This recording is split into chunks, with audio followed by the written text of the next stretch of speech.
and roll. Hey, hey, let's all get gay and stuff in hell. Everybody just pass your glass, hold the joke but not too fast. Hey, hey, let's all get gay and stuff in here. Mississippi and a man to down up on that blue. If you need a helping hand, you'll be rewarded. Don't you feel like a doggone fool? Close the windows and lock the door. Take the rug up off the floor. Hey, hey, let's all get gay and stuff in here.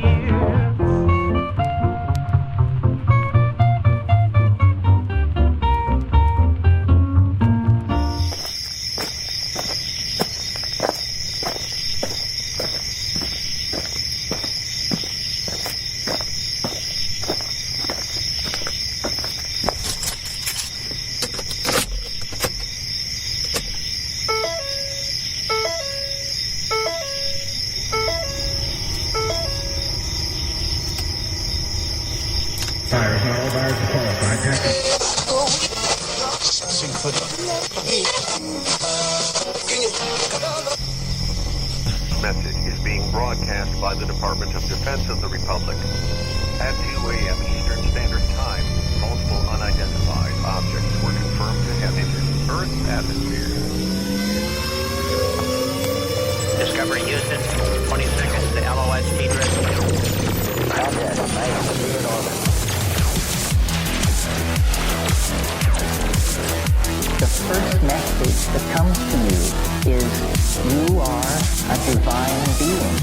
You matter. You count. You come from realms of unimaginable power and light, and you will return to those realms. The vast stretches of the unknown and the unanswered and the unfinished still far outstrip our collective comprehension. 5, 4, 3, 2, 1. Broadcasting from Forest Tower Studios, all the way from the Deep South. Now, here is your host, Joe Root.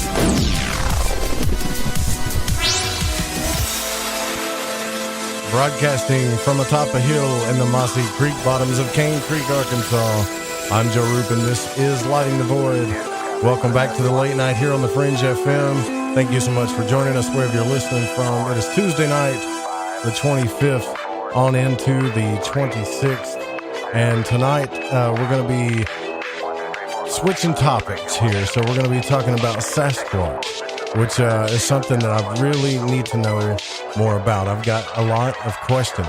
And so tonight we're here with Kewaunee Lapseritis, and he is a holistic health consultant, a master herbalist, a master dowser with a background in anthropology, psychology, conservation, and holistic health. His academic degrees are from Greenfield Community College, Greenfield, Massachusetts, the University of New Hampshire, Durham, North Adams State College in North Adams, Massachusetts, and the University of Wisconsin and Milwaukee. And he also attended Williams College in Williamstown.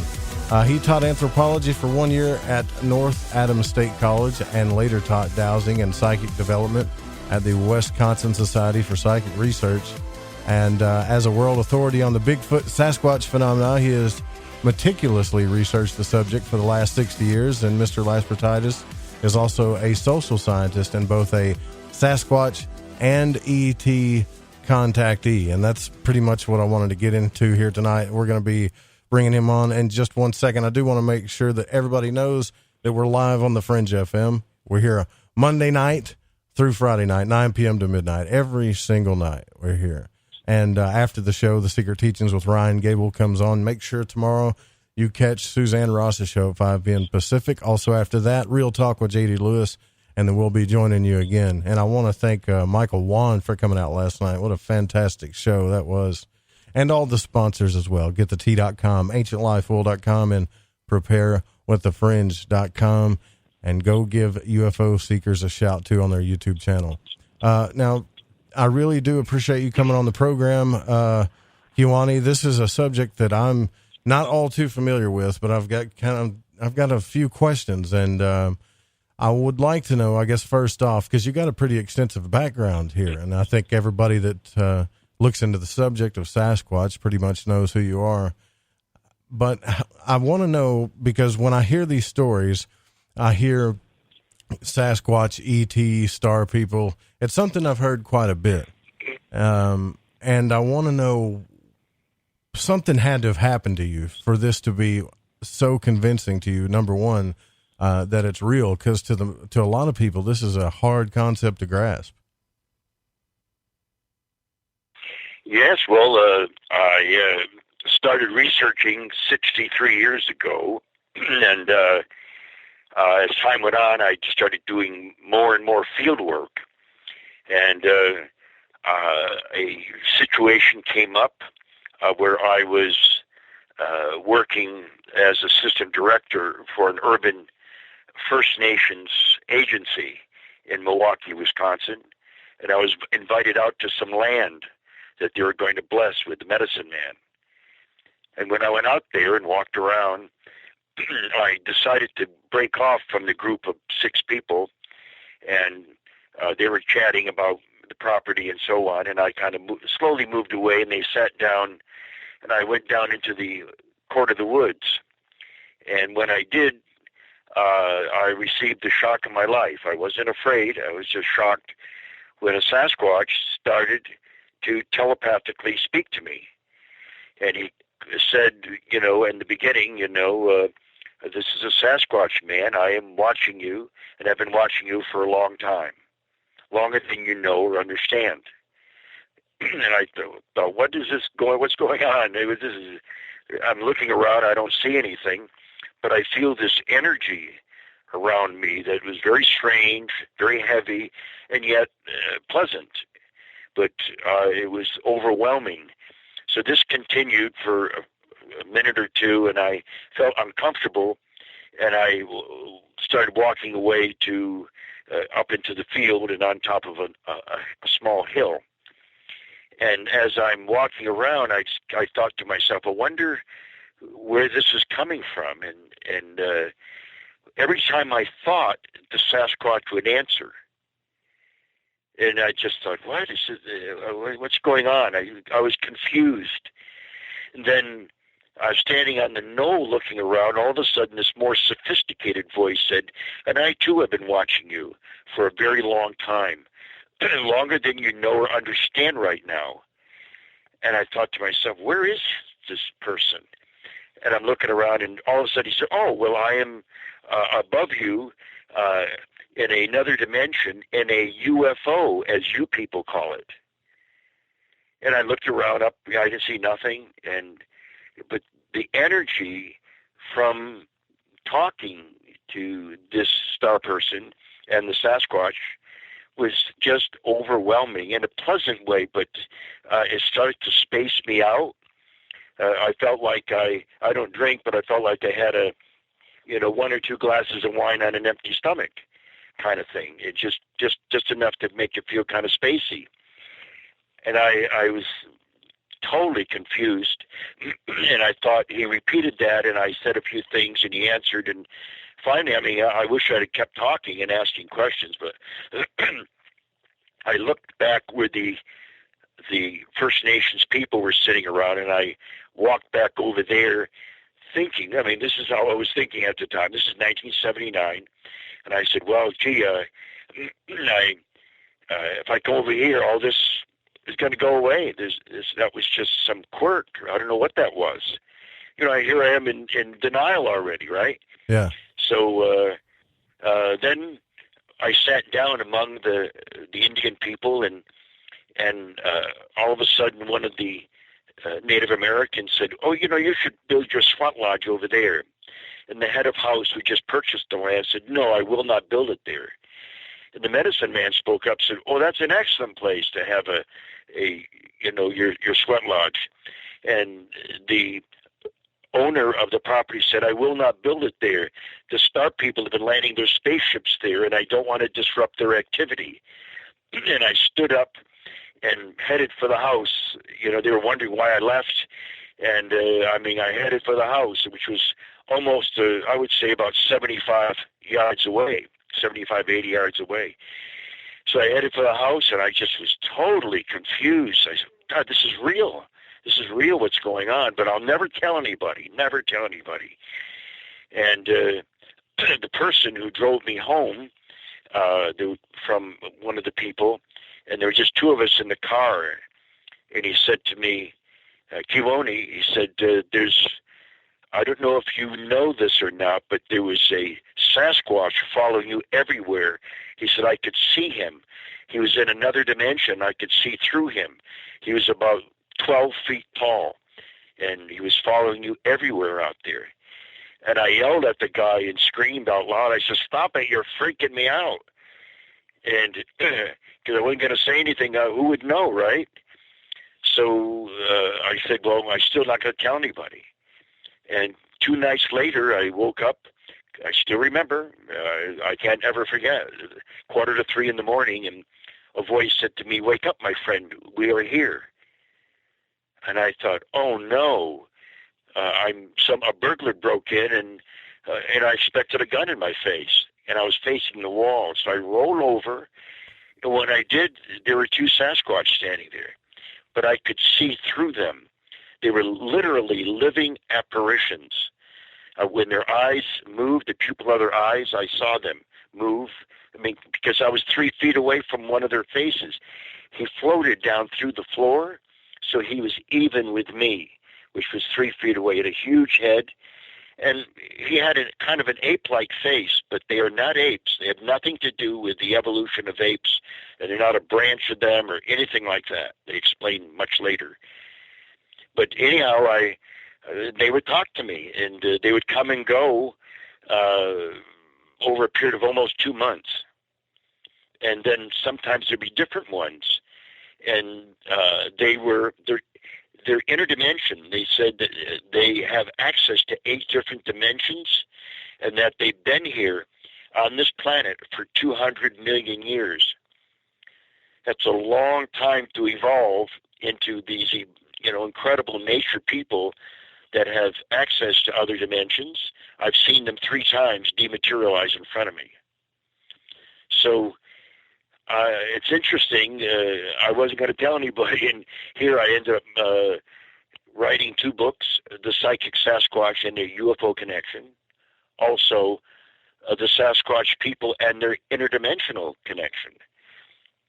And wow. I own a small publishing company, and a man from Quebec, a Sasquatch dictated to him books 1 and book 2 of The Sasquatch Message to Humanity by Sunbow. And then my wife, and my 9-year-old son is having these same experiences. They come periodically and visit and talk to them. And they're still cautioning me after 40 years. And where I live in the wilderness, there's 8 Sasquatch here on the mountain, and they come down periodically and, either wish us good morning, or when I hurt my back when I was moving here, I took all kinds of stuff for my back, and I couldn't sleep. It kept me up for 3 nights in a row, and I took all kinds of things to get rid of the pain, and nothing. So I telepathed to the elder, the Sasquatch elder, asking if he would heal me. And I woke up the next morning completely pain-free. I've been pain-free ever since. This was last November. The end of October we moved in. I mean, very last few days, and this happened right at the very, very end of October. So they've done these things for us. I could tell you stuff that you think that I'm making it up, but I've been privileged, and I'm very fortunate, and so is my wife, to have experienced them and to have them. They refer to us as family, and they've asked us to spearhead this to get the truth out.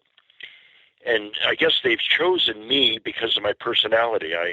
If I know the truth in something, I don't back down. There's nothing to back down for. The truth is the truth, and if it seems strange, think back, way back, all the different discoveries and things that happened in history that people thought were, the devil, or thought, some people still do apparently, but that all these different superstitions and things, and then all of a sudden science steps in and changes the whole thing. and all the different discoveries all over the world. So this is just another one, but it's being ignored mostly because of the mainstream conservative researchers who want a body. They want to murder these evolved people. And so I've talked to a lot of these killer advocates, and they're well known. They go to Bigfoot conferences. I used to go to them and speak, but after a while they said I was too far out. And I told the coordinator, I said, I think that the reason that the people you have on your conference, Bigfoot researchers, are not successful. They just keep finding tracks for the last 60 years and a few hairs. That's about it. So I told them the reason that they're not successful is because they're not far out enough. And that's part of reality, universal reality. I can't apologize for it. I can't prove it, but I'm not trying to prove it. I'm just sharing. One of the things, I am a social scientist and an anthropologist, and I have documented 447 people, 447 recipients who have had telepathic communication with the psychic Sasquatch. That's a lot of people. They don't even know each other. How could they be lying or have a conspiracy? That's crazy. So 3 of them were physicians. 1 was an attorney. 3 of them were scientists, and 2 of them were college professors, and then people from all walks of life. And I say this, William James said, it takes only 1 white crow to prove that all crows are not black. Yeah. Well, and analogously speaking, I have 447 white crows. How many more white crows do I need just to get attention that this is okay? What's going on with me is okay. We don't need guns. We don't need to go murdering these people. They have language. They have culture. And they're more evolved spiritually than we are, way beyond anything that the average person understands. And they've been teaching my wife, teaching me about themselves, and sharing, kind of spoon-feeding us over the years. Well, I'm of the opinion that to me, there has to be something to it. There's just too many reportings. It's kind of like UFOs or out-of-body experiences, right? Things you can't really, no one's been able to scientifically prove, but there's enough stories about it out there where there has to be something. There's got to be something to it. But that's where I'm at with it. And then that's about it. And so with all the stuff going on in the community these days, and I don't know if you've been keeping up with it or not, but there's been a lot of strife about evidence and people making up stories, and there's been a pretty good hard divide. But I'm not really involved with it because I think some people have experiences that they just cannot prove, right? There's no way to prove it. Yeah. But what I'd like to know is why can't we see them? Why can you see them? What are we not doing for us not to be able to interact with them? Okay, I'll answer that, but I just want to comment, Joe, and say that if out-of-the-body experiences, UFOs, ETs, and Sasquatch aren't real, then why is the government involved in it? Don't they have something better to do if this is just some crazy, urban legend or something? I'm sorry, but the Sasquatch have told me stuff, and they've told other people too. So, what the government is doing. The government knows about the Bigfoot as well? Of course, they've got bodies. Huh. Yeah. Where are these Bigfoot bodies located? I don't know, but I'll tell you this, that the Sasquatch was saying and the different things that they said about this, and that one of the things that happened is that these, what I'm going to call the dark side ETs, have contacted our government many, many, many years ago. Okay. And they told them about how to build this machine. It's really compact, that can break any kind of psychic energy. I don't know anything about it. I don't know anything about it other than it's real, and that when this special black ops people go into a Sasquatch area, if they use this technology, this advanced technology, they can't dematerialize, and they can't, fool the people like they've been doing and evade them, elude them in a safe way. And some of them have been killed that way, because then they're just a people running around, or almost like one of us, or I hate to use the term, like an animal, because they've been mislabeled animals. They've contacted me over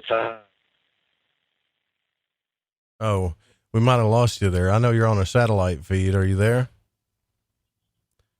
Way out in the middle of the woods. Yeah, when I called him, he was on a satellite feed. Can you hear me? Do you hear me? I got you back, yeah. Yes, I haven't moved. I'm just sitting still. Yeah, I just lost you for a second. It's okay.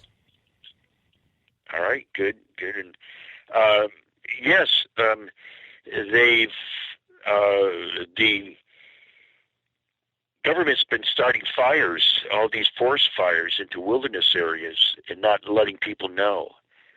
And they're blaming other things and not even mentioning themselves. But it's part of it, though this may sound strange, is to get rid of and drive some of the Sasquatch out of these areas. Because the Sasquatch have been contacting people. They told me about 12 years ago that they're going to contact more and more people. And now I'll answer your question. They're contacting people who are spiritually minded. And the word spiritual has nothing to do with religion, though some religious people are spiritual. Mm-hmm. That is, they have respect for all living things. They're not, butt heads with their employees or their coworkers during the week, and argue with their wife, come home and kick the dog, or do different things, and then go to church for an hour Sunday and they're saved. No, you have to live it. You have to practice it, and in a way that's simply nonviolent. That's all. It's just that simple. It seems that much of the humans in this world want to settle differences with violence, and so far it hasn't worked. It's just more problems, more suffering, and no peace of mind. The people of Russia and Armenia and many places in the world have to suffer through different wars and famine and everything. I mean, what kind of people are we? So the humans aren't as evolved as they think they are. They have a little bit of technology, but they're using technology for all the wrong reasons. Our technology has superseded our spiritual development, so we can't handle it. The good ETs, and there's a lot of bases in ETs all over this planet, and have been. Most of them have never left. They're living in the earth. The Sasquatch said there's several of bases on the bottom of the oceans, the bottom of the Great Lakes, and many other deep water lakes of the world, and inside of dormant volcanoes. There's small cities, because these lava tubes run for miles, and they use these tubes that branch off as different laboratories and stuff. And this is what they told me. This is what they said. Well, can you tell me more about the Bigfoot hunters, like the people that are, because this is new stuff to me. I'm pretty new when it comes to Bigfoot, and I've went to a couple of paranormal expos and talked to a couple of guys. They never mentioned to me that they were hunting or anything, but how big is that? Won't. It's out of vogue. It's out of vogue to kill something. If you say nowadays, I mean, back when Teddy Roosevelt went to Africa and hunting, he said, there's so many animals here, they'll never run out of animals. It's just as far as the eye can see. And now they're at the verge of extinction, many of them, the elephant, the rhinos, and so on. And so we're what are we doing? What are we doing? And then we polluted the Fukushima thing, polluted the entire ocean, and releasing into the air very, very, very dangerous radiation that's gone all over the world, but it's not being publicized. The government isn't publicizing any of this stuff. I don't eat anything that's from the Pacific Ocean because I don't want radiation in my body. Yeah, I don't blame you on that one. That's for sure. I really don't. But the Sasquatch are the ultimate environmentalist kind of thing. They can tune into nature. They said that they were bioengineered.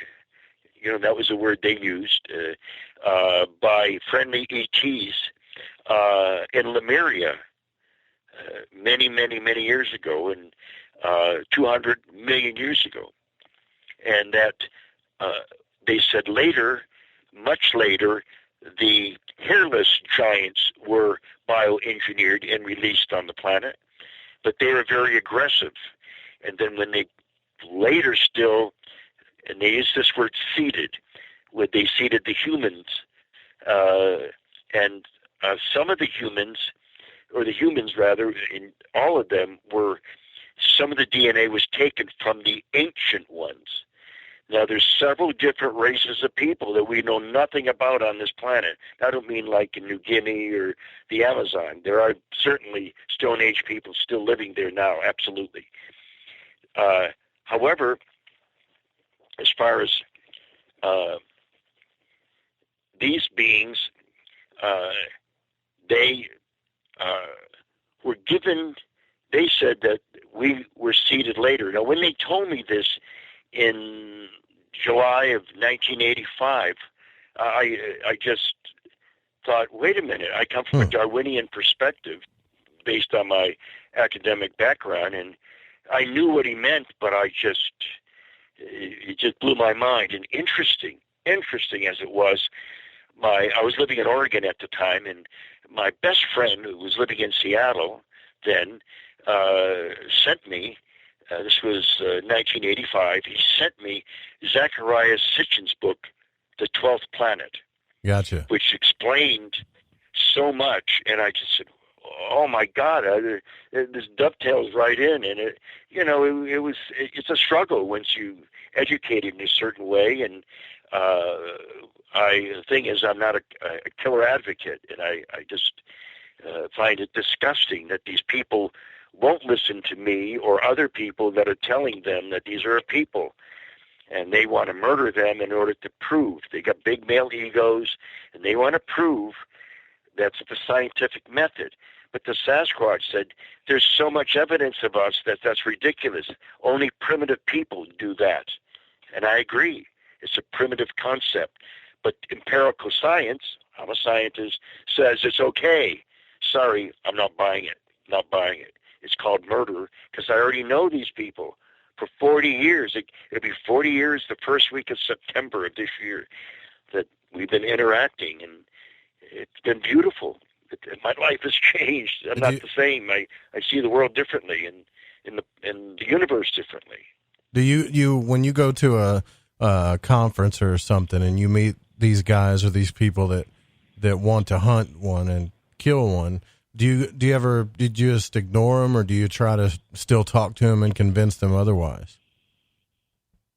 Well, you can't convince them. They're already have been brainwashed, a part of the system, that it's important to kill things, to prove things, and that's not true.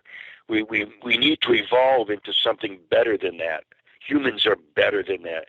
That this being called Bigfoot Sasquatch is walking on two legs. He resembles a human.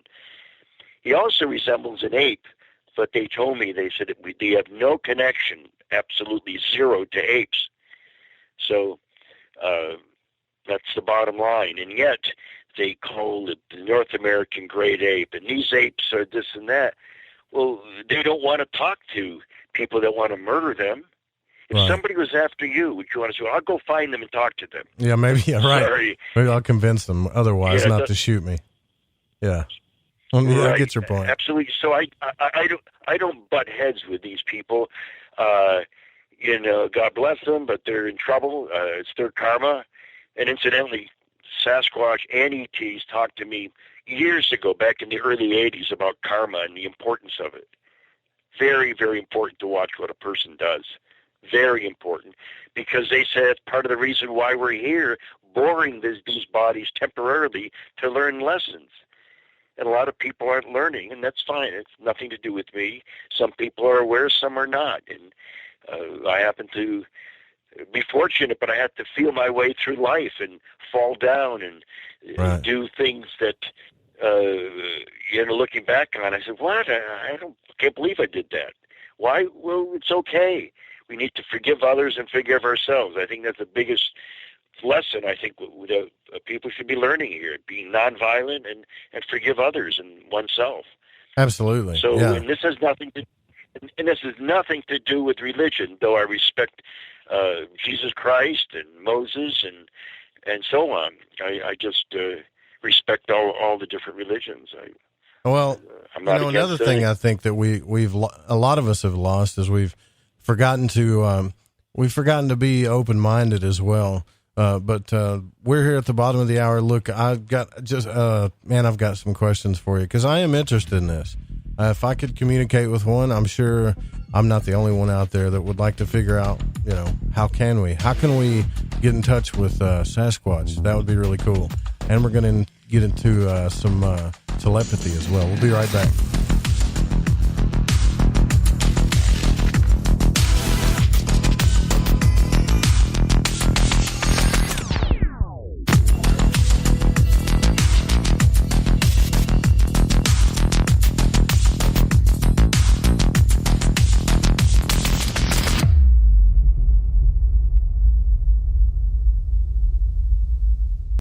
This is Corbin, son of the one and only Joe Root, and you're listening to The Fringe FM. Hola, Fringe listeners. This is Dave Cruz of Beyond the Strange, and you're listening to The Fringe FM.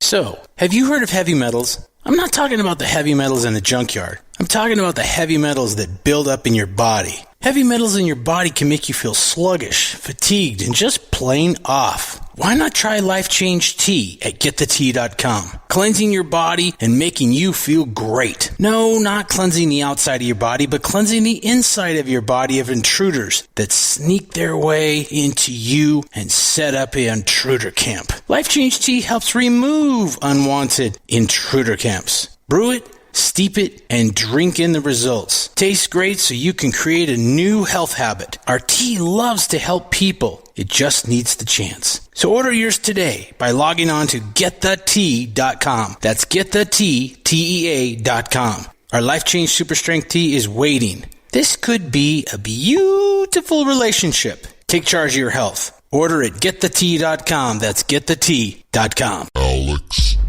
X. Hi, I'm Alex Exum, and you're listening to The Fringe FM. Who were the real ancient Egyptians? What is it about ancient Egypt that captivates us all? The critically acclaimed series Magical Egypt is back with all new episodes. Let Chance Gardner and company take you on another adventure through Magical Egypt in the new series Magical Egypt 2. Magical Egypt 2 attempts a forensic reconstruction of the science of the ancients through a study of ancient aesthetics. Also, the best researchers and authors in the field like John Anthony West, Graham Hancock, Laird Scranton, Robert Bouval, Lon Malduquette, Aaron Cheek, and more join together to explore the topics of the esoteric and the hidden messages of the ancient Egyptians. Just go to magicalegypt.com right now and put in the code word FRINGE and get 10% off any download or order, including the groundbreaking original Magical Egypt series, as well as the new episodes in Magical Egypt 2. Also, check out the great work and the companion series at magicalegypt.com. Click the banner on the Fringe FM or go to magicalegypt.com and use the code word FRINGE and get 10% off your order today while it lasts. We've heard your feedback loud and clear. You called it out, and now we're answering. All new live programming, 5 nights a week. Always remember, the Fringe FM is for you, the listener, and we appreciate your feedback. Keep the feedback coming. You can email us at talkback@thefringe.fm, call the station at 501-777-5631, or send us a message on Facebook at The Fringe FM. Are you intrigued by Paranormal Talk Radio? You'll love the new Paranormal Radio app from TalkStream Live. You'll find a great selection of talk shows covering UFOs, ghosts, strange phenomena, and much more. Download the Paranormal Radio app now and start listening to the very best in paranormal talk entertainment, including the network you're listening to right now. The Paranormal Radio app. Free in Google Play and the iOS App Store. All right, everyone, this is Justin from the UK. Excuse the chitty. If you're into the Fringe and you want to hear the brass tacks, me old china plate, Joe Roop and his guests on Light in the Void will open your mince pies. You need to shut your northern self and use your 10-speed gears and listen to them bubble. You could hear a Barry Crocker, no Brussels, but he ain't no holy friar. Anyway, you beat a Barnaby Rudge and take a butcher's. I'm Ryan Gable, and I want to remind you to keep your radio, phone, tablet, or computer tuned to The Fringe FM, and visit the website thefringe.fm to listen to the entire lineup of shows. You can also catch my broadcast, The Secret Teachings, Monday through Friday, beginning at 12 a.m. midnight U.S. Pacific Time, right here on The Fringe FM. Howdy, this is Catalina, and you're listening to Lighting the Void with Joe Roop.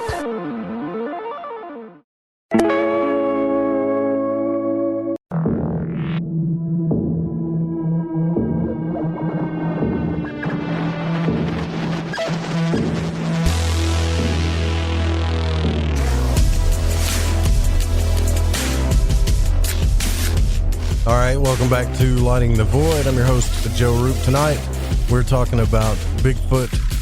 We're also talking about the Star People, telekinesis, telepathy, anything that, I say telekinesis, but I meant to say telepathy. Telepathy is something that you mentioned in the first part of the program, and if you're just joining us, we're here with Kewaunee Lapseritis, did I say that right? Lapseritis? Is that right? Lapseritis. Sorry about that. But you actually, the more I'm looking at your background here, I don't think I've ever talked to anybody in my life that has studied or been around or studied, I guess, Bigfoot this much ever. I mean, that's a long time. So to me, right off the bat, that tells me, at the very least, I believe that you had a very real experience. I don't think anybody would spend 60 years of their life talking about something like this and doing what you do if you didn't really have some type of experience. Well, I'd like to say that for 5 years I lived out of the country and living in England, East Africa, Japan. Then I immigrated to Australia, and then later I lived on the Amazon amongst the Takuni Indians. So I've been to over 40 countries, which expanded my knowledge and understanding, and I spent time in the Himalayas investigating the Yeti. Really? What did you find there? Did you find that they were related to what's going on here? Well, I was told by a female ancient one, and I think I'm going to clarify that. An ancient one has a human face. Their arms are in proportion to their body as ours, and they have round heads and human faces. And the women, this may sound strange, but the women are beautiful. Huh. They're beautiful. They're very beautiful women. And they are the people that part of the DNA was taken from to bioengineer us, humans. That's what they said. And so then there's Sasquatch, which is different. They have ape-like faces, a conical head or sagittal crest, kind of a torpedo head. Their arms are down to their knees, not like the ancient ones, which are like ours. And like I said, their face is like an animal, but don't be fooled. Do not be fooled. They are human. They're more human than we are. They don't go around killing people. They don't start wars, and they don't destroy the environment that sustains them like we do. They're far more evolved. So I say in my books that it's almost like a racial prejudice going on, that they're not trying to find out who these beings are through communication. When I did an ethnographic study in conjunction with the Colombian Institute of Anthropology in Bogota, Colombia, and I lived amongst the Takuni Indians of Upper Amazonia, a place called the Upper Rio Loreto-Yacu. And it's on the Peruvian-Colombian border on a tributary. And when I went into the village, I brought fish hooks, I brought gifts, some textile, clothing cloth, that is, to make clothing, and different things that they could use, a machete. And so in trade, I went there as a friend. I didn't go in with a gun and say, I'm going to kill you. You know, this is what they're doing really with the Sasquatch. And because they want a body so bad. And I know all of these people. I know all of them. I've interacted with all of the mainstream killer advocates, all the conservatives, and they won't talk about carrying a gun. Many of them deny it when they turn around and carry a gun. So they know it's not in vogue. The people will put them down, so they hide that. So they're not being honest. And I mean this, you know. They're good. A lot of good people, really nice.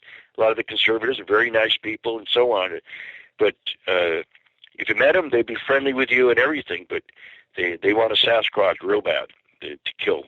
Do you think that maybe, you know, what I've always thought is maybe they don't really show, you know, because we go around and say, yeah, I want to see a Sasquatch, like, just show me one, right? I want to see one. But do you think maybe they don't do that because a lot of people would be afraid?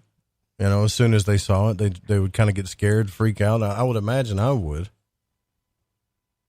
Well, yeah, I mean, I've had been around a man, I think it was 6'7", or something like that.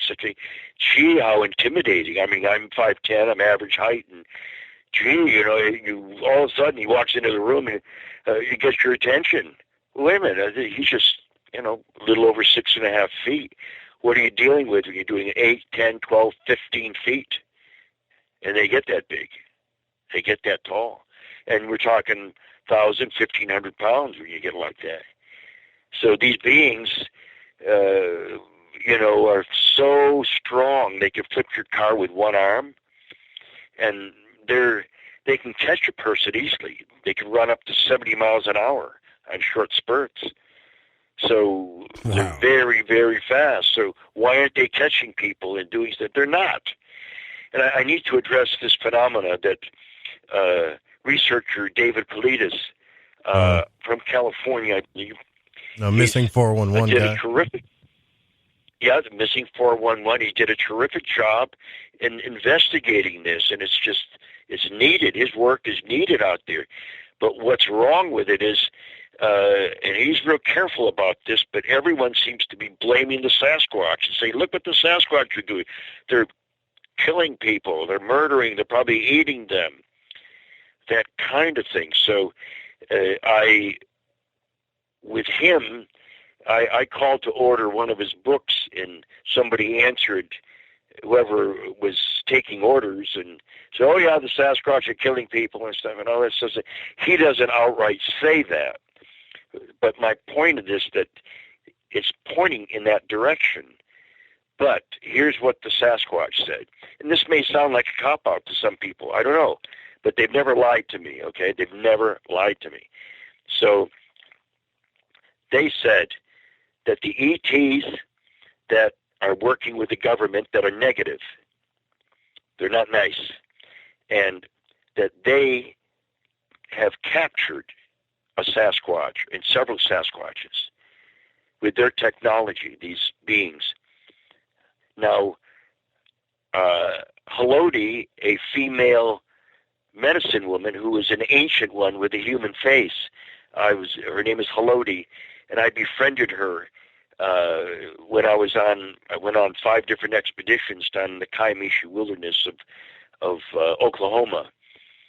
She was my main person that I interacted with. And then later, Pashoma, the chief, I interacted with him. But she, you know, she said, she told me what they're doing, and, you know, they shared information. So I know that a lot of these things are true. And that, anyhow, that's where I get my information. But the average person or these other researchers, in fact, one person called me a fraud, which I try to ignore, but the person that did that was trying to hide, but I know him, and he has zero to offer. He doesn't know any. He know a lot of these people have no wilderness skills, and they're afraid. They go out in big groups, and they all have guns and cameras. They think they're going to step out. You know, they're so naive. These people, some of them are well educated, but they're naive, very naive. They're not paying attention to the evidence. And people say, "Oh no, they don't," because anecdotal information is not reliable. That's baloney. That's pure baloney. How do you get proof without first getting evidence? You need evidence and you need anecdotal information, and it always leads to proof. So why are they making that statement? Because they don't want to accept my anecdotal information, even though 447 people would be mad if they called them liars that had these experiences, and many of them are very, very well educated. Yeah, well, so we need to wake up.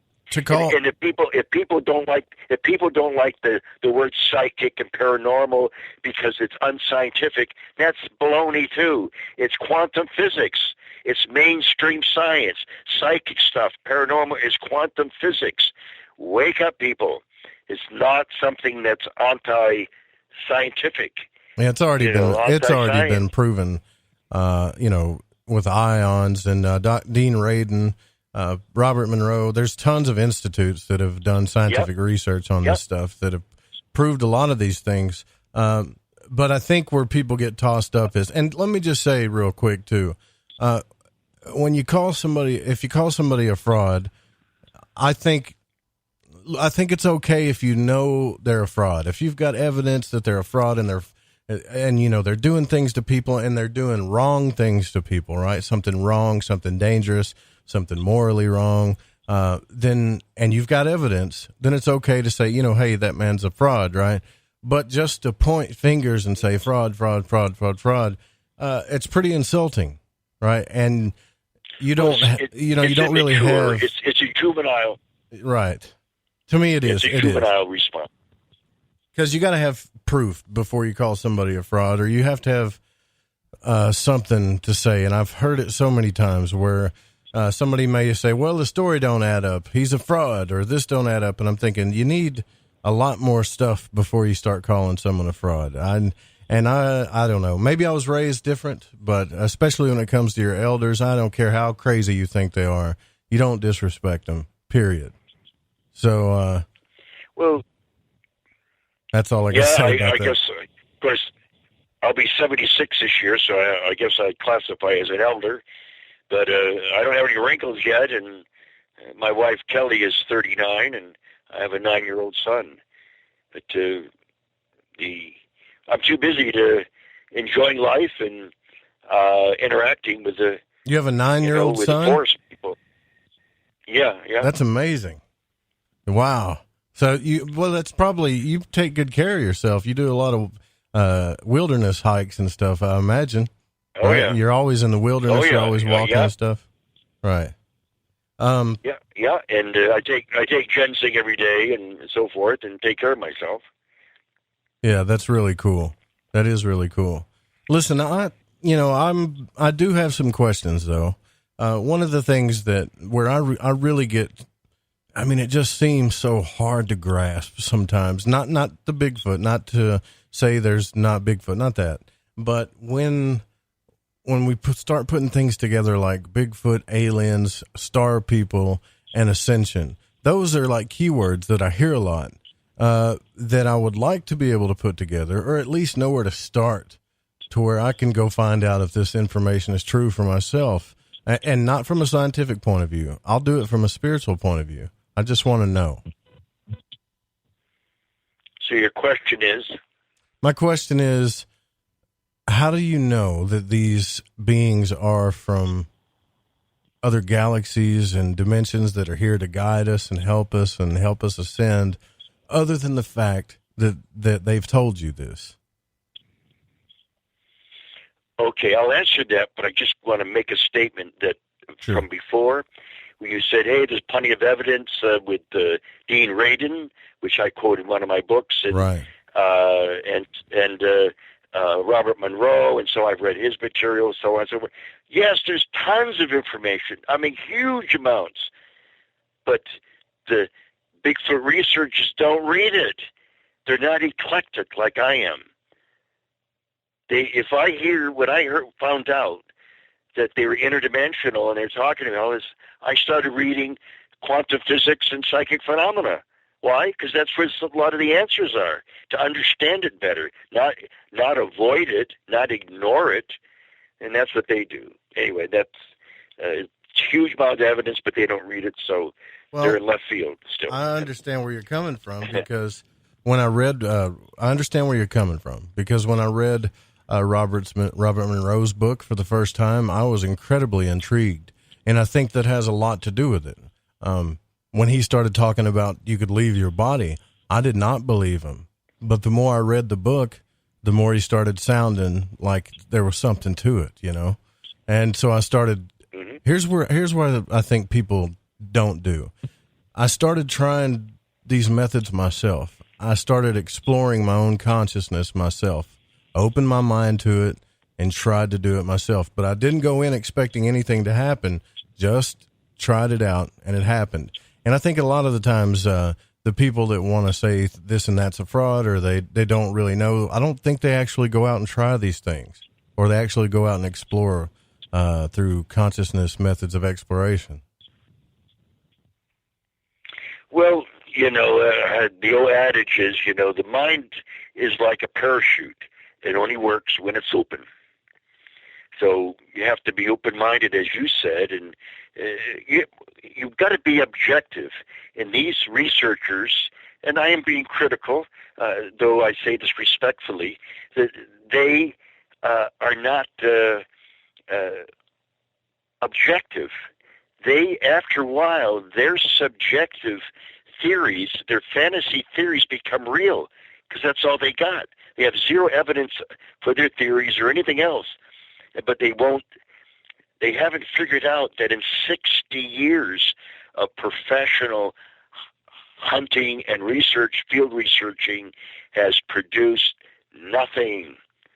Doesn't it tell them something? Isn't that a wake-up call that they're doing the wrong thing? And then they hear about them dematerializing, getting off spaceships. 17% of the 447 witnesses that I've documented that had telepathy, 17% of them also saw a ET or interacted with an ET, but most of them just saw a spaceship land, and then later, within the hour, or later that evening, a Sasquatch showed up at their place after they saw the ship. So there's something going on. Why should I ignore that just because it sounds sci-fi? My life has been like a science fiction movie. The only difference is it's all for real. And, life isn't just McDonald's hamburgers and afternoon movies. It's far more than that. We're down here. I think that capitalism in itself, Joe, has made people too materialistic and pulled them away from our spiritual roots. And that's what the Sasquatch is trying to rekindle, our spiritual roots. And I mean that. And so I'll give you an example here why it's so real is that they started doing healing work for me and for other people that I've asked them to do. And one time, a few people said to me who were overly zealous in their religion and saying that these beings are evil. It's the devil. They're tricking you. So I didn't believe that at all. Just from my experiences, and they said, well, they could come as a, as a friendly being and yet mess over you and lie and deceive you. So one day, this was in the first week of September, 1986, on a place called Tai Mountain in Oregon. I had a bad experience with someone, and it was very upsetting to me the way it happened. And I'm not going to give you details. It's not important, but other than it was very upsetting to me. And so I, was carrying this around with me for a few days and not sleeping well, and I couldn't believe what had happened with this person. And so I I said, I got to talk to somebody, and I didn't want to reveal anything or go anywhere. I didn't know anyone to talk to at that time that I really wanted to reveal this. So I went up into the forest to this portal. They go in and out of these portals that lead to another dimension on the other side, another world. And I went up to the portal, and I spoke into the portal and telepathed, asking for help, that I needed some spiritual counseling. And a female ET from the other side telepathed to me and said, "We hear you, now go in peace." That's all she said. And I go, oh. And that didn't seem helpful, but I thanked her and got up from, I was sitting under a tree facing the portal. And so I got up and slowly started walking away, and I felt kind of depressed. I was already depressed. I was very depressed, as a matter of fact, I recall. And I was even more depressed because I felt rejected. And then I noticed as I was walking out of this part of the forest that had gigantic trees. These are old timber, very old, beautiful trees. You could hide about 3 or 4 Sasquatch behind, as big as they are. These trees are so big, and I mean it. And so I'm starting to walk out of this little plateau of giant trees on the side of this mountain. And every time I walked, somebody was walking behind me. I'd stop, they would stop. I would walk, they would walk. And then I stood there for half a minute waiting. I telepathed, got nothing, and I turned to walk ahead of me again. And in the bushes was a 6'4" or 5" female named Nati, and she stopped me immediately, and she said, and I said, "Oh, it's you," because I'd been interacting with her whole family, and I started to explain to her what was going on, and I only got a half a sentence. She already knew everything, and so she sent, and she was standing behind these bushes that were, I don't know, 15, 20 feet away, and she sent this beam of love. That's all I can say. And it hit me in the heart chakra, in the chest, and I just bursted into tears. I just cried and cried, got all that negativity out of me. And then I realized shit filled my soul with love. I mean this. This was hard to believe at the time. And I just, my God, no evil being has any energy to send love, because they don't have love. Love, God and love are synonymous. They're one and the same. So she has, if it was an evil being, they would have no love to send, no God love to send. But she did, because they're of God. And they say, meditate and pray more for world peace. And of course, what they said is that prayer is talking to God or to the universal energies. And meditation is quieting the mind, quieting the intellect, and listening to God through a mantra to quiet the mind, so that you're closer to the God self, to our soul, in order to get reassurance. And it's there through meditation if people practice it. Well, I don't really have anything to say about that. I've always believed that in order to figure a lot of these things out, we need to learn to become better or more effective, what William Buhlman calls more effective explorers of consciousness. A lot of us want the answers or evidence or whatever, but we're not willing to try to do the practice or to open ourselves up. And I think a lot of us are willing to. And there's a few questions I want to get to in the chat, but we do have to take our break here. You guys, if you want to check out the websites, it's the SasquatchPeople.com, www.sasquatchpeople.com, as well as PsychicSasquatch.com. We'll be right back. Don't go anywhere.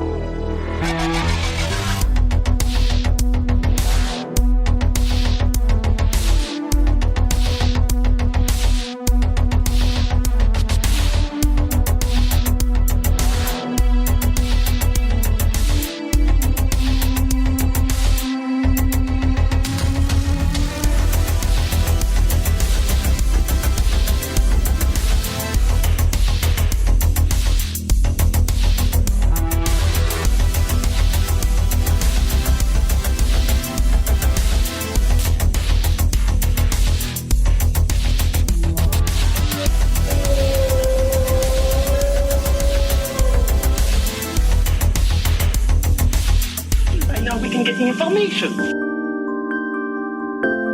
I love magic, and on Lighting the Void, each and every week, you will get to hear shows about magic, mysticism, and many other subjects that stretch your mind and imagination. So when I got my mind on the magic and the magic on my mind, I listened to Lighting the Void on the Fringe FM. It's magic. May the gods look with favor upon you. You're wondering what we're going to do to you, aren't you?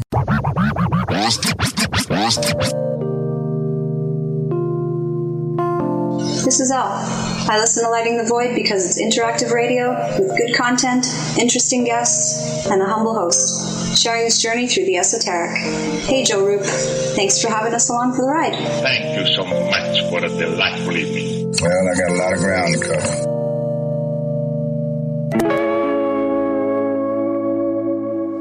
Somewhere between abnormal and paranormal, there's a show called Into the Paranormal. I'm Jeremy Scott. Hear me live Saturdays at 6 p.m. Pacific, 9 Eastern on the Fringe FM. Introducing Shadow Light Tarot from Waking Canvas, the Fringe FM's new contributing artist, Eric Tesey. This hand-illustrated black and white self-published deck serves as a reinvention of the tarot, never before witnessed. Each of the several suits of this 88-card deck lineup form an infinite panoramic scene. Even the included visual companion guidebook is entirely hand-illustrated, cover to cover, with beautiful visuals and esoteric symbols and artwork. The newly released deck comes in a custom magnetic box with its own travel pouch. The Shadow Light Tarot Premium Deck and its travel-sized mini deck Wonderlight Tarot are both available now from WakingCanvas.com. If you use the code word FRINGE, that's F-R-I-N-G-E at checkout, you'll receive an extra 10% off your entire order. To discover more, including a free reading and time lapses of all the illustrated artwork, make your way over to WakingCanvas.com today. That's WakingCanvas.com. We all have that story to tell in our lives. The winds were howling, the ground shook, you could hear rushing water, and then history repeats itself. When there's no power, refrigeration fails, stores with their shelves stripped bare, ATMs can't operate, deliveries stop. Then what? These events can last days or weeks. You need a plan. In statements made during recent interviews, FEMA Administrator Brock Long has repeatedly urged all Americans to understand three truths. FEMA is broke, the system is broken. If this is the new normal, Americans can't rely on federal cavalry when disaster strikes. Don't get caught out in the elements empty-handed. Prepare with us by going to preparewiththefringe.com and get your 2-week food supply. 92 servings, 8 food varieties with 25-year shelf life. Normally $137, now only $75. Or get a month's supply, normally $247, now only $147, shipped in one business day. Just go to preparewiththefringe.com or call 888-440-7931. That's 888-440-7931. Get this great offer and be prepared while it lasts. We've heard your feedback loud and clear. You called it out, and now we're answering. All new live programming, 5 nights a week. Always remember, the Fringe FM is for you, the listener, and we appreciate your feedback. Keep the feedback coming. You can email us at talkback@thefringe.fm, call the station at 501-777-5631, or send us a message on Facebook at The Fringe FM. Are you intrigued by Paranormal Talk Radio? You'll love the new Paranormal Radio app from TalkStream Live. You'll find a great selection of talk shows covering UFOs, ghosts, strange phenomena, and much more. Download the Paranormal Radio app now and start listening to the very best in paranormal talk entertainment, including the network you're listening to right now, the Paranormal Radio app. Free in Google Play and the iOS App Store. You're listening to Lighting the Void Radio. Occult Arcana is a balanced and objective guide to those subjects considered a part of the nature of light and darkness. Addressed in this text is a compilation of material that will provide new perspectives and awaken latent abilities that we all possess. The content herein shall provide magical sustenance for adept and novice alike, and will help strengthen the cornerstone of mystic understanding and alchemical transmutation. If you are interested in this modern grimoire, you can find detailed information and ways to order by visiting www.thesecretteachings.info. Although esoteric and occult studies remain vast, they are rooted within a universal philosophy that is difficult if not impossible by finite terms, to explain in words. Language places restriction and erects barriers to understandings. By this it is to be understood that there are some things man should consider far too sacred to profane with definition. For these concepts and the manner by which we live our lives, we shall take a note from the Greek philosopher Pythagoras. Quote, "Silence is better than unmeaning words." End quote.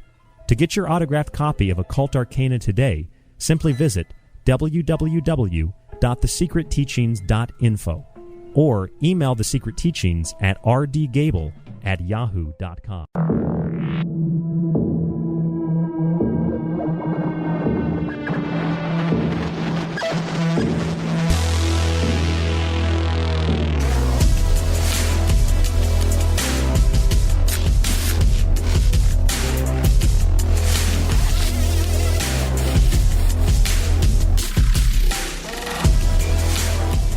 All right, welcome back to Lighting the Void.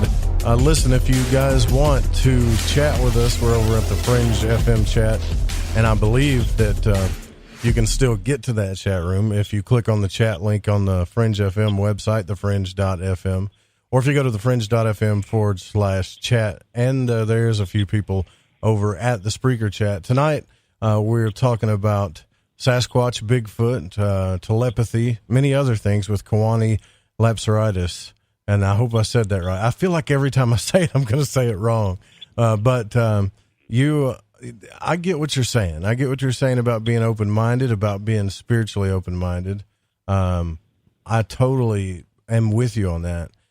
But there are some good questions about this subject in particular. Like Jackie in the Fringe FM chat, she said, how come they just don't send us a message with all the technology that we have? Surely they could send us a safe message through radio or through television or some type of mass telepathic message to where they're safe away from us and they could just spill the beans and let us all know what's going on. How come they don't do things like that? Well, Jackie, it's for one, you're one of the open-minded people that would want to hear it. Many other people would be fearful. The government is deceitful, so you don't know what they're going to respond to. So it's not like spilling the beans kind of thing, apparently, from what I'm seeing. And they told me about 12 years ago they're going to be contacting more spiritual people who aren't afraid, who want to see a better planet and peace on this planet. So, they seem to know, they're so evolved, they can find a spiritually minded person easily. And so they go to these people, and sometimes they start in their dreams. And this may seem, that's just a wild dream. Who cares, or something. No, they have the ability, the Sasquatch have the ability to concoct all the message in a dream. In other words, it's not really a dream, it's the dream state that they can control. So it's not a real dream of your unconscious going around, it's the dream state that they're using to concoct, to send you a message so you're not afraid when you meet them. And this is what they do. Often, not all the time, but they'll meet people in their dreams and concoct things. Here's an example. A guy contacted me in 2011, and he said that there's a Sasquatch walking around him, but he's afraid, doesn't know what to do, and so on. And I explained to him, what to do. No guns, no cameras, and just by himself. Don't bring people. Be vulnerable. Be vulnerable. And how do you do that? You go out into where they're at and not bring any of these items and sit and read, a telepath to them, meditate, and just relax and enjoy nature. I do a lot of reading, so I bring books with me and stuff. It's important. I don't have to do that anymore because they're coming to me. They've been following me now, And I asked them, this may seem strange, but it was strange to me when he told me, but I'm so casual about it now because I've been living it. I work for them and with them, doing projects, interacting with them. They told me some things they wanted in my book back when in the 80s, when I was starting to write my first book, The Psychic Sasquatch and the UFO Connection. For 3 nights in a row, ET stood beside me and dictated some things to me for the book. I couldn't see him, but I sure felt him because he could have put his hand on my shoulder. He was right there and did this, and I just accept it. Okay, this is what they want, and that's fine. You see, they already said that they've gone to many heads of governments, but the capitalism has become a political cancer, so to speak, and has spread all over the world. And what has spread is people want more money, materialism, and power with that money. Materialism. So in a sense, they made materialism their god and power their god. Some people, sex their god, food their god, all kinds of things their god that's important to them, drugs and stuff, alcohol. So that becomes more important to a person than their own family. So this is not good. This is a real negative kind of thing. So they're looking for people who are more open-minded and evolved, and they can tell who has a higher vibrational frequency. Everything, I don't care what it is, has its own vibrational frequency. The ETs told me everything is based on vibration. Everything. Healing, everything. So I'll give you an example. They when I was dying of liver cancer in Arizona, and I knew that I had it, and I didn't do anything about it, and I certainly wasn't going to go to chemo and radiation. These are not therapies. They're false therapies, and that destroy the body. So I was in Sedona visiting a medicine woman. We were talking late into the night, and I kept yawning. And I still remember this from, this was 1991, January 91. And she says, I don't want you driving back to Flagstaff. I don't want you driving off the road. You're really sleepy. She says, I have a guest room. Why don't you stay in that for the night? She says, I don't want you driving back. And I thought for a second, and I said, okay, fine.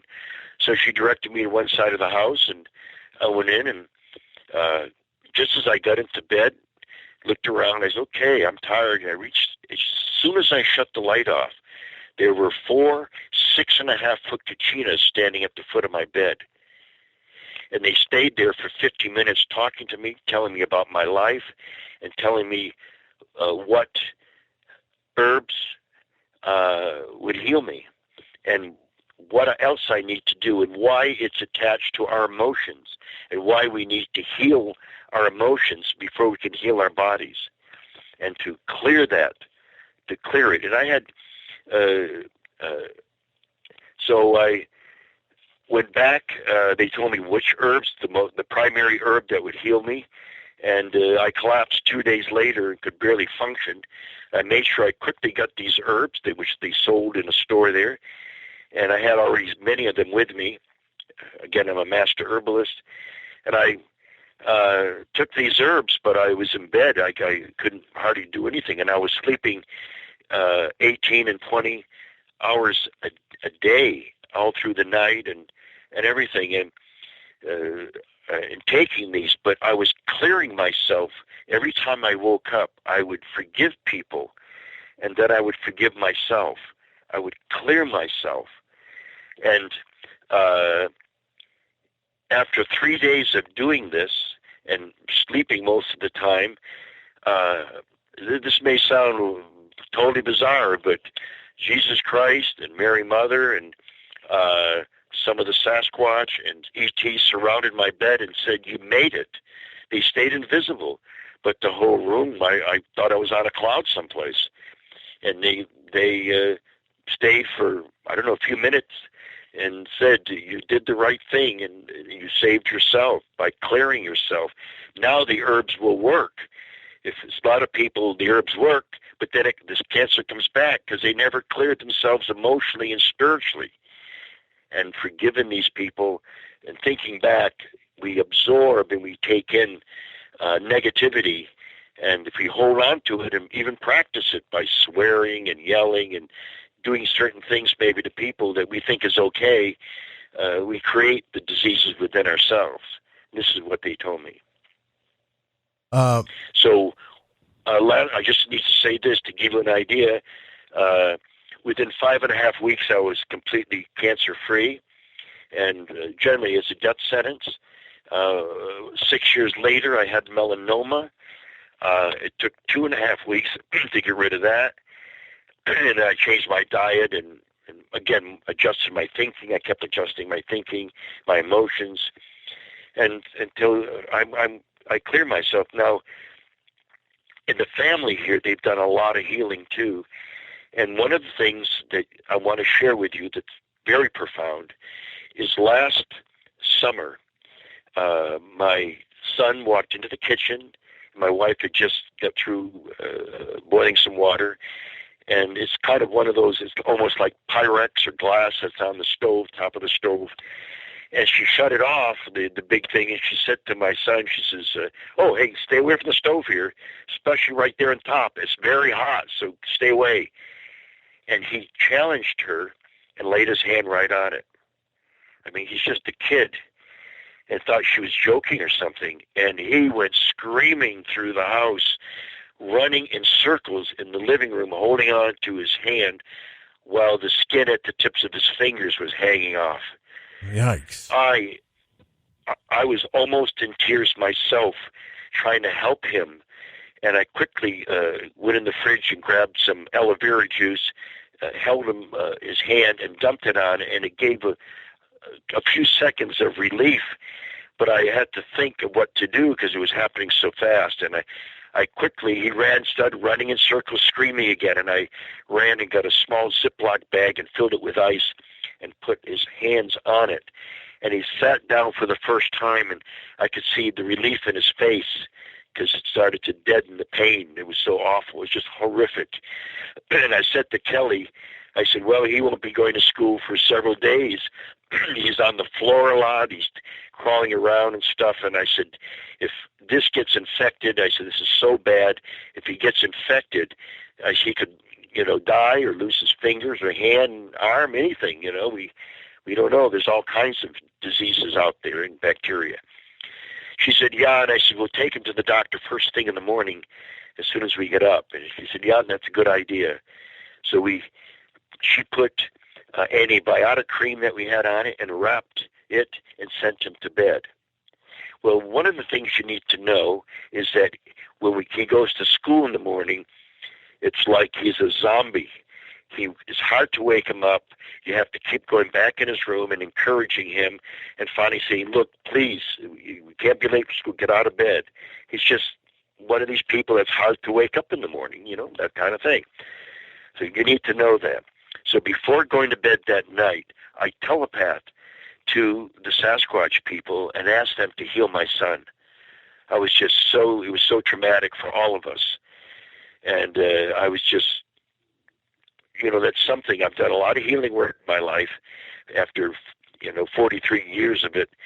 And, I can't heal this. It has to heal on its own and just protect it from getting infected. Well, anyway, I telepathed to them, and then I fell asleep. Well, the next thing I heard is my wife saying, what are you doing up? And he says, well, I get up here. I'm getting ready for school, Mommy. And she said, well, look, we're going to go to the doctor. And she couldn't finish the sentence. She said, wait a minute, where's the bandage around your hand? And he says, well, it doesn't hurt anymore. It's all gone. And I rolled over and said, wait a minute. And he started hitting the tips of his fingers as hard as he could. He said, look, Papa, it's all gone. We couldn't believe it. I was almost in tears just looking. I was over, wait a minute, that can't happen unless these beings are really that powerful. And they are. Well, what are they? What are they? Is it the fear that they're not going to be accepted, or we're not ready for that type of acceptance yet? That's what I'm getting at. Is it kind of like the prime directive where, if they do come out, like, Jackie was saying, and show themselves, then it's going to just alter our reality so much that it screws everything up? Or because that's what I'm thinking. No. A part of it a little bit, but that's an excuse that government has been using. Well, if we come out, people get fearful and upset. Mm-hmm. Oh, wait a minute. The things they're pulling in the government with chemtrails and everything else that they're doing, and what's going on in the world. We're threatened by Iran, North Korea, China, Russia. Hey, that's enough to make anyone not sleep at night. Never mind this. This is a welcome thing. Maybe we'll have world peace from it. So let's wake up.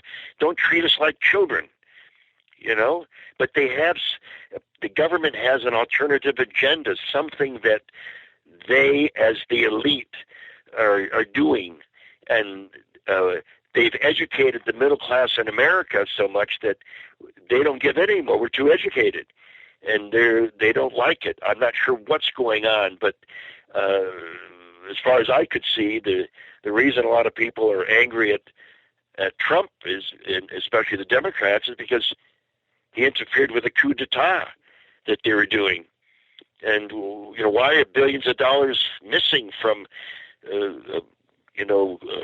Hillary Clinton when she was Secretary of State? All these things that is missing, and where's all this money going? What's going on here? So we have to look at that. And the Sasquatch said that the government knows through these negative ETs, this negative ET race, that how to get rid of the Sasquatch, because they want to help humans, but only those that are ready. They've gone to people, and people are afraid.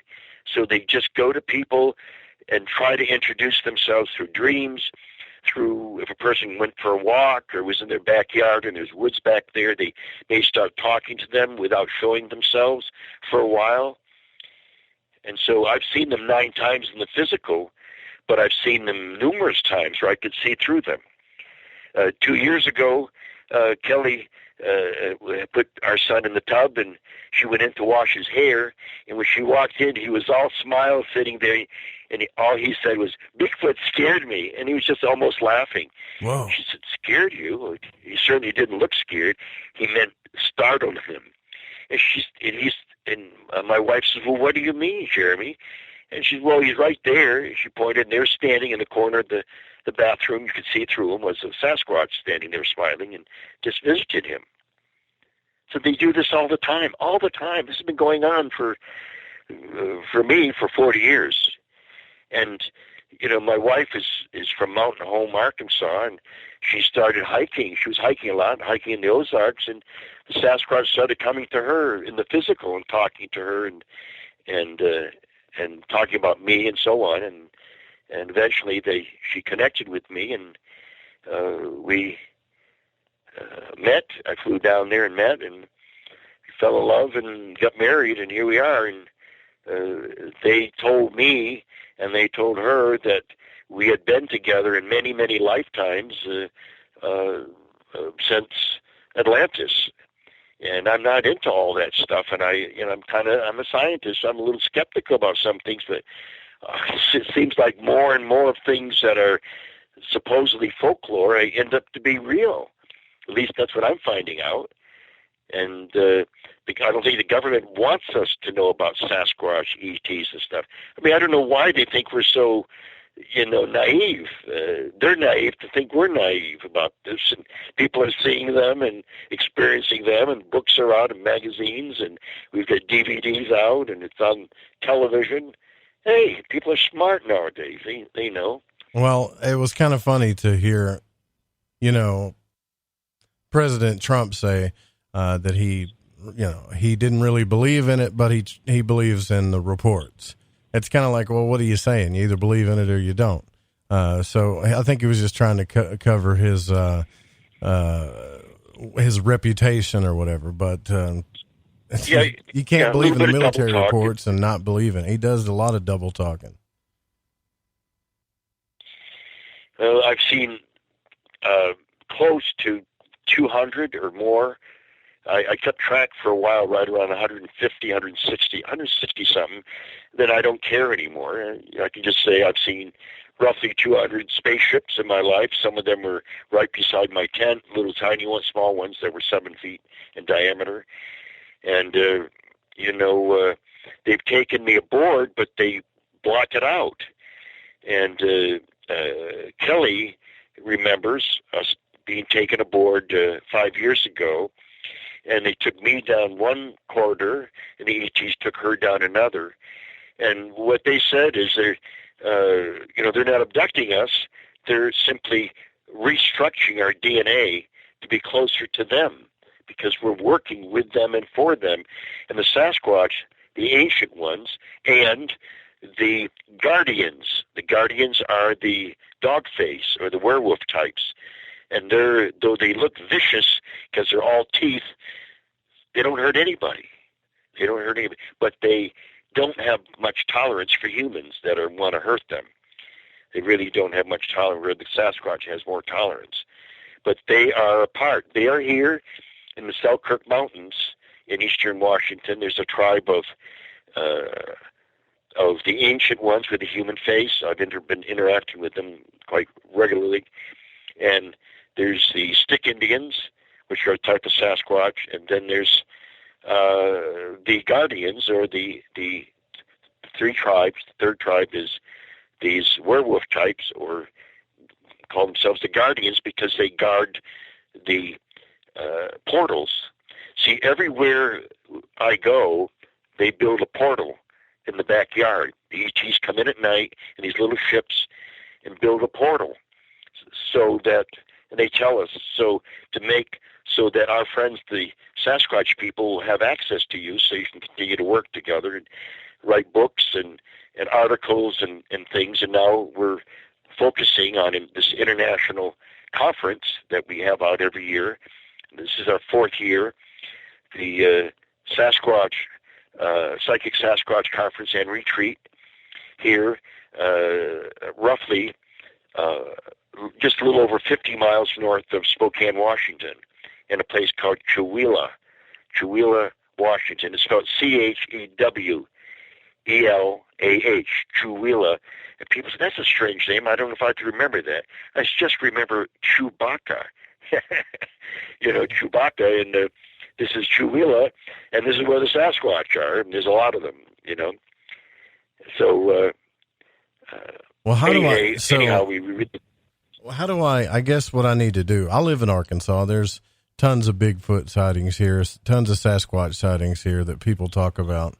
I guess you just start with meditation, or do you just ask that you want to see them? Because I think a lot of people want to know. It's kind of like I've got friends that talk about the Close Encounter, the CE5 events. They wrote books about it, about methods and how to contact them and stuff. And I think if we focused on those things, maybe we would be more open to it, because I'm definitely willing to try just about anything like that to get some answers. And it's not just about answers with me. I mean, if I do see something or hear something and they got a message, surely I want to hear it, Yeah, there's communication which we lack between countries even, and we're lying to each other and playing a chess game, kind of thing, a political chess game, and we need to be more open, and communication is the key to everything. Not murder, not killing these beings, and once it's dead, it's not going to tell you anything. Of course, they won't talk to the government anyway, telepathically or any other way. They can speak. They have their own language. It's very, very, very strange. I've heard it twice, and it's very strange, very guttural and everything. But they also can telepath. And so the thing is that when you want to know about a piece of people and their culture, you communicate with them, not kill them. So one of the things here in telepathy is we have a workshop where we teach mental telepathy at the conference. It's very hands-on in many ways, and where people can learn the truth about all this. And we got people, I've helped people and told them. One woman, she's a nurse and teaches in Los Angeles, and she said, I'd like to go out and meet these beings. And I said, well, they don't like people who are any curiosity seekers. They don't want them around. And she said, well, I want to interact in order to how I can help the planet. And she was a nurse with lots of compassion. So compassion is so important. This research is of the heart, not of the mind and intellect. It's of the feelings. Okay. And they want us to walk in. They want us to walk in unconditional love and trust. And so this is really what it's about. And the people who come there, like she asked me where they are, she says, I have a cabin. It's 3.5-hour drive from Los Angeles, and I go out there for the weekends every couple of weeks. And she says, can you tell me where they're at there? I said, I know where they're at, even there. I know where they're at in Russia. I know where they're at in China. It may sound strange, but I know, they tell me I know where they're at. So I told her where there was a group of them, and I said, they're about 5.5 miles away from where your cabin is, but they'll come even at that great distance. That's, to them, it's a walk in the park. And because some of them have come to me after teleporting from one part of the forest to another in front of me. So they can do that. And anyway, I want to talk to you a little bit more about that. The portals and the teleporting, things that, because I always thought that portals were kind of like a metaphysical, energetic type thing, but maybe I'm misunderstanding a little bit here. But I do have a couple of more questions I've got, and one in text and a few emails here. But we'll be right back. We only got a few more minutes left here.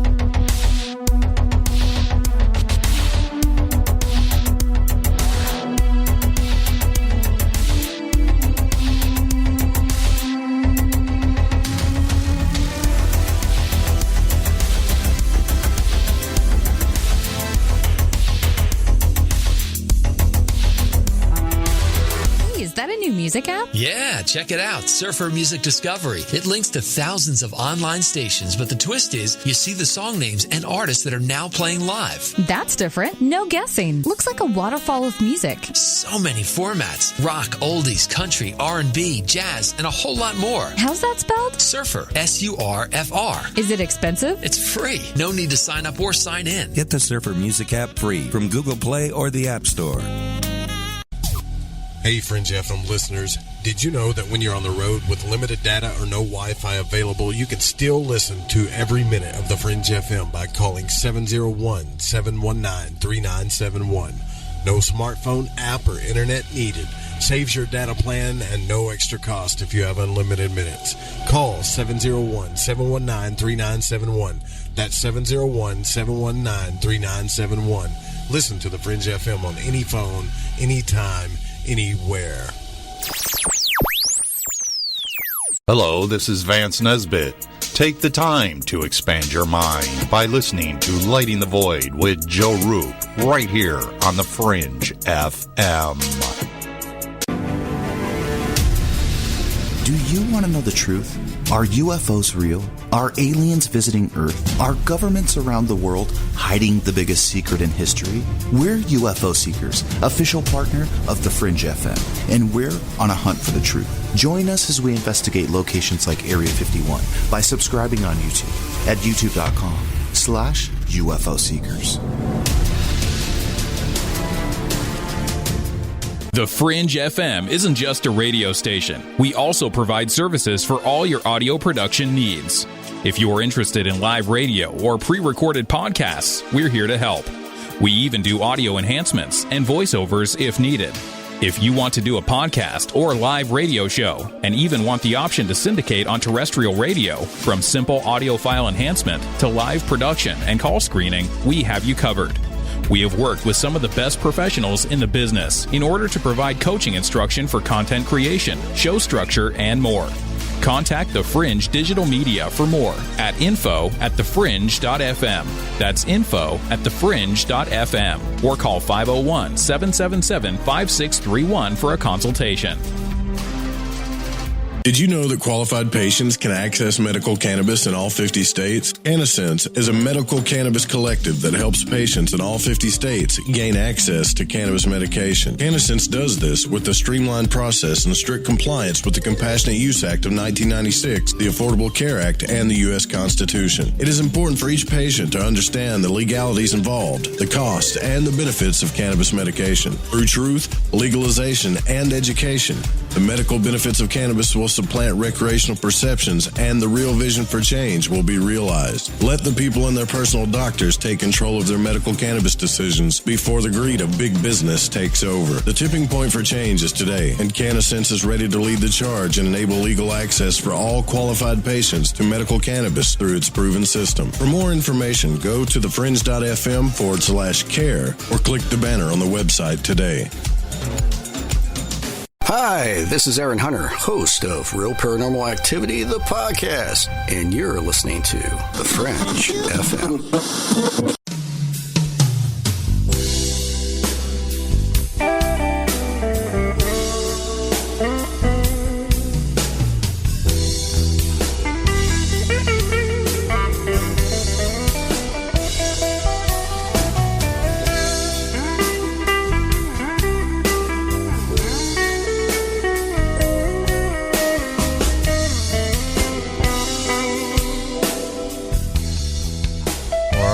Back to Lighting the Void. Tonight we're talking Sasquatch, and we're here with Kewaunee Lapseritis, and probably one of the most extensive backgrounds I've ever seen on this subject, and it's got a lot of fascinating stories. Before the break, you were talking about how you would see things like you mentioned portals. And just to be clear, I mean, I'm very well aware of both sides of this conversation. I'm aware that some people, relatively speaking to reality, think this is absolutely insane and hard to believe. But I'm also aware that other people have had experiences too. And so I'm trying to figure out what's going on here. And I've heard this quite a bit. Portals that open up. I've actually went and investigated in some places out in Arkansas where they had, I guess you could say, trees kind of tied up together and rocks that were formations that were built, and they said those were portals. So I'm trying to understand what makes a portal and how these things work, if you can explain that, if that's possible. Okay, as best I can. I don't know a lot, but I do know that the ETs build these portals. There may be some natural ones, but I haven't had a chance to ever ask them. There's just so much goes on when they show up, and generally it's for a message they want to give, and then they're gone. But a lot of people say, well, why don't you ask them this? Ask them that. Tell them to do this. You don't tell them anything. I don't sit around and have coffee with them and interrogate them every morning or something. It doesn't work that way. They're in control, not us, kind of thing. These portals are everywhere, and they go into a parallel world.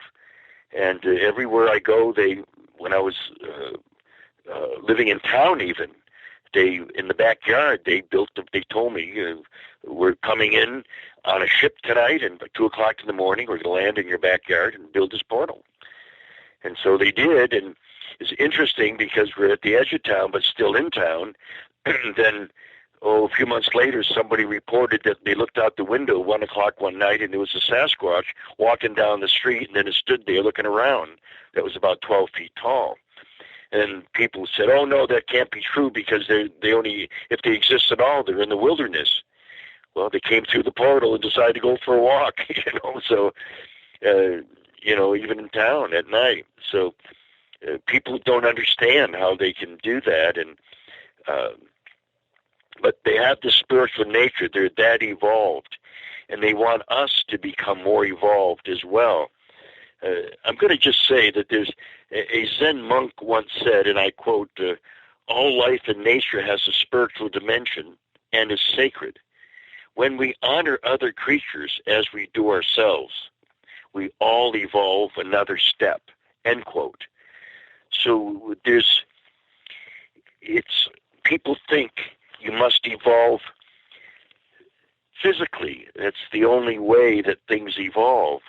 Sorry, you evolve faster, the Sasquatch said, through awareness and through your spiritual development, through your consciousness. That's where you really become evolved, in no other way. Because consciousness is connected to the soul or soul self, which is a part of the God self, however that is. And there is a connection, and I don't have enough time to get into it, but in terms of quantum physics, it's out there. You can read how it's now been proven that everything is interconnected, the same as indigenous people said all over the world when the white Europeans met them, that everything is interconnected. You know, the First Nations people here in America said the same thing. And, of course, we were too busy trying to destroy them and take over their land to listen to their wisdom. And that was very foolish, because right now they said the planet's dying, and we're at the top of the list as far as extinction. So we're at the threshold of World War III. So I don't know what's going to happen, but it's not going to be nice, apparently. So we need to focus on our own. Of course, I hope it doesn't either. But even the prophecies, for example, the Hopis say that we've gone through all of the chances. And back, I think it was 2003 or 4, somewhere in there, that we've reached the last stage and we've made no changes or no effort to change. That is, to stop destroying the planet. Just for this short period of time to have a bunch of material stuff. Who cares? What about the respect of the planet, the animal, everything, each other? We don't have any respect. And that's the lack of spirituality, the lack of seeing yourself and other people. If you see yourself and other people, how can you hurt somebody else if you know you're interconnected? So people are hurting each other. You know, it's sad. And, this is all the things that I said, though to some it sounds crazy, but, for 4 decades I've been living it, and so that's why I'm so relaxed about it. But this at the conference that we have coming up, and people want to know about the conference and want to learn telepathy, want to really learn the real universal truth of the Sasquatch people. They can go to www.psychicsasquatch.com. All the information is there. You can go psychicsasquatch.com/events with a plural, events, and you go directly to that thread that explains all about the conference and everything. You can camp out right there. It's in a tiny wilderness campus, and there's a whole family of Sasquatch right there, and there's close to 1,000 or more Sasquatch are there during the conference to give support, and they interact with people and talk with them, at times show themselves at times to the people that are ready, and so many people there, dozens of people have already had telepathy with them. So this is a very special conference for people that want to learn and want to make a connection. It's changed people's lives. Like I said, people coming from Russia, from Norway, Belgium, England, Australia, from all over, Canada, Yukon, they come. I just got an email the other day from Colombia, from Bogota, somebody wants to come. They're getting it, the understanding that these guys that are chasing Sasquatch with a gun, it's not working. And apparently this guy, meaning me, has come up with something, had these experiences, and he sounds credible. And I am. This is the truth, and this is what I can do. I mean, why would I waste my life writing books and everything if it's not real and I've lived some phony life? And why would I do that? What's there to gain? As a matter of fact, I even told my wife Kelly today, I said, well, I got this radio talk show. I said, we were last month in Oregon speaking down in Bend, Oregon at a gathering down there and everything. Well, I've been to so many, and yeah, but I want to continue to serve humanity and serve the forest people by getting the truth out. That's all that seems to matter. And we all have different purpose in life, if we search our souls and find who we are and what we need to do to contribute to society in a positive way. So this is mine, and this is my discovery that hasn't been accepted by mainstream science, but I never did this. This is not about me, about ego. It's about the forest people and about the ETs and what's going on. There's 3 books out also that we published. I own a small publishing company, Comanche Spirit Publishing, and it's called the Sasquatch Message to Humanity, books 1, 2, and 3. My wife wrote book 3, and they dictated some of the material that's in that book. Book 1 and 2 of the Sasquatch Message to Humanity is by Sunbo, a Canadian. He's now almost like a brother to us, and he'll be speaking at the conference he does every year. They dictated 2 books to him, and he didn't know what to do with them, and thought he was the only one, and found out that I had a whole book, 2 books written, and he was just blown away because he didn't know who to talk to or tell her this. He didn't want to appear crazy, and all the information matches up beautifully, especially to the Bhagavad Gita, when they talked about the monkey people that came and down from ships 200 million years ago and so forth. So it's all been written down 6,000 years ago in India. So it's a part of that. This is a part of it, Yeah, someone had mentioned earlier, too, about you brought up Zechariah Stitchin, the giants, and it makes you think about who were the giants, who were the men of renown that the Old Testament talks about. Who were those guys? What's that about? Yeah. And a lot of people think they got the answers to that, but I don't know, really. It could be Sasquatch, for all we know. We don't know. I mean, have they told you anything like that? It is not Sasquatch. No, I know definitely it was not Sasquatch. No, these were people apparently that were half ET, half human. They took human women because they found them very attractive and produced the Nephilim. And they were aggressive beings, and at times they didn't have any care for other humans, and they would kill them and eat them even. And when a group of them, these giants, I don't know how many arrived in the Inca civilization, because it's written down, that they was raping the women. Well, the women, the Quechuan Indians, and I'd been to Peru, I spent quite a bit of time there, in Machu Picchu and Cusco and so on, and the people are short, 5'10", 4'10", 5 foot, 5'2". They're very short people, and these giants were killing the women by raping them. So they didn't care, and they were eventually tribes got together and killed these cannibals. So this is what happened. I'd like to say, I want to read a quote here again of because I'm a social scientist, but a lot of what I say is not included in the empirical method, and it's quantum physics, really, a lot of this, and we're making discoveries all the time here on this planet, every year, and this is just another one, and I make no apologies for it sounding strange or weird or whatever it is, but it's part of universal reality. And a lot of scientists say, oh, wait a minute, you can't prove that. And I said, well, I'm not trying to prove it, but it's one time I told them, I said, well, why don't you give me a tooth for one of your juveniles when the tooth fell out, or one of your elders, one of the elderly Sasquatch, if a tooth came out, then that would be proof. There'd be DNA in there, and that would prove your people are human.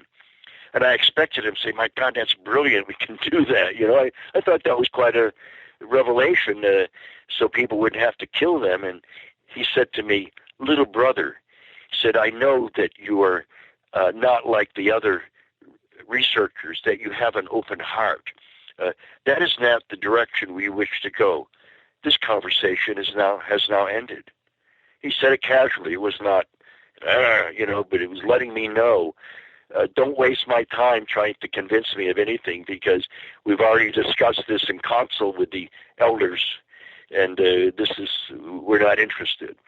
So anyway, I want to read this quote.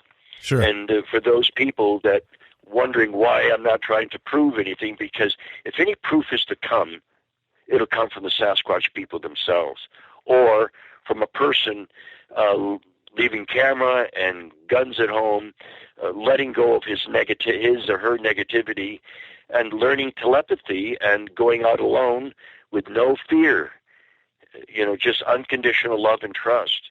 It's difficult. Some people can't do it, so it doesn't work for them, and good luck to you kind of thing, Mm-hmm. But this, in 1948, a physicist named Lincoln Barnett, who wrote a book called The Universe and Dr. Einstein, and this is what he said in the book, and I quote, "There seemed to be no process of nature which could not be described in terms of ordinary experience, illustrated by a concrete model, or predicted by Newton's amazingly accurate laws of mechanics. But before the turn of the past century, certain deviations from these laws became apparent, and though these deviations were slight, they were of such a fundamental nature that the whole edifice of Newton's machine-like universe began to topple. The certainty that science can explain how things happen began to dim about 20 years ago. And right now, it is a question whether scientific man is in touch with reality at all, or can ever hope to be." End quote. So it's not easy to just, with something like this, when you have interdimensional beings, and especially the ETs are interdimensional as well. So they're all together. They're all very evolved. And it's harder for them to come into the physical, because there's other worlds out there with higher vibrations in them. And I'm guessing on this, but, the near-death experiences that people have, but those who spent time serving humanity, serving God, if you will,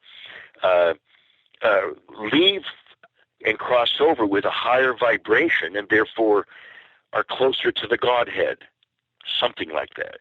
Someone like Hitler, well, he's going to need a ladder just to climb up to find the bottom, kind of thing, karmically. So it's something like this. I don't understand it. I don't pretend to, but just read the literature. It's all there, and you can make decisions for yourself. But we go to a higher and higher frequency, apparently, and those who have higher frequencies on this planet now, the Sasquatch are interested in.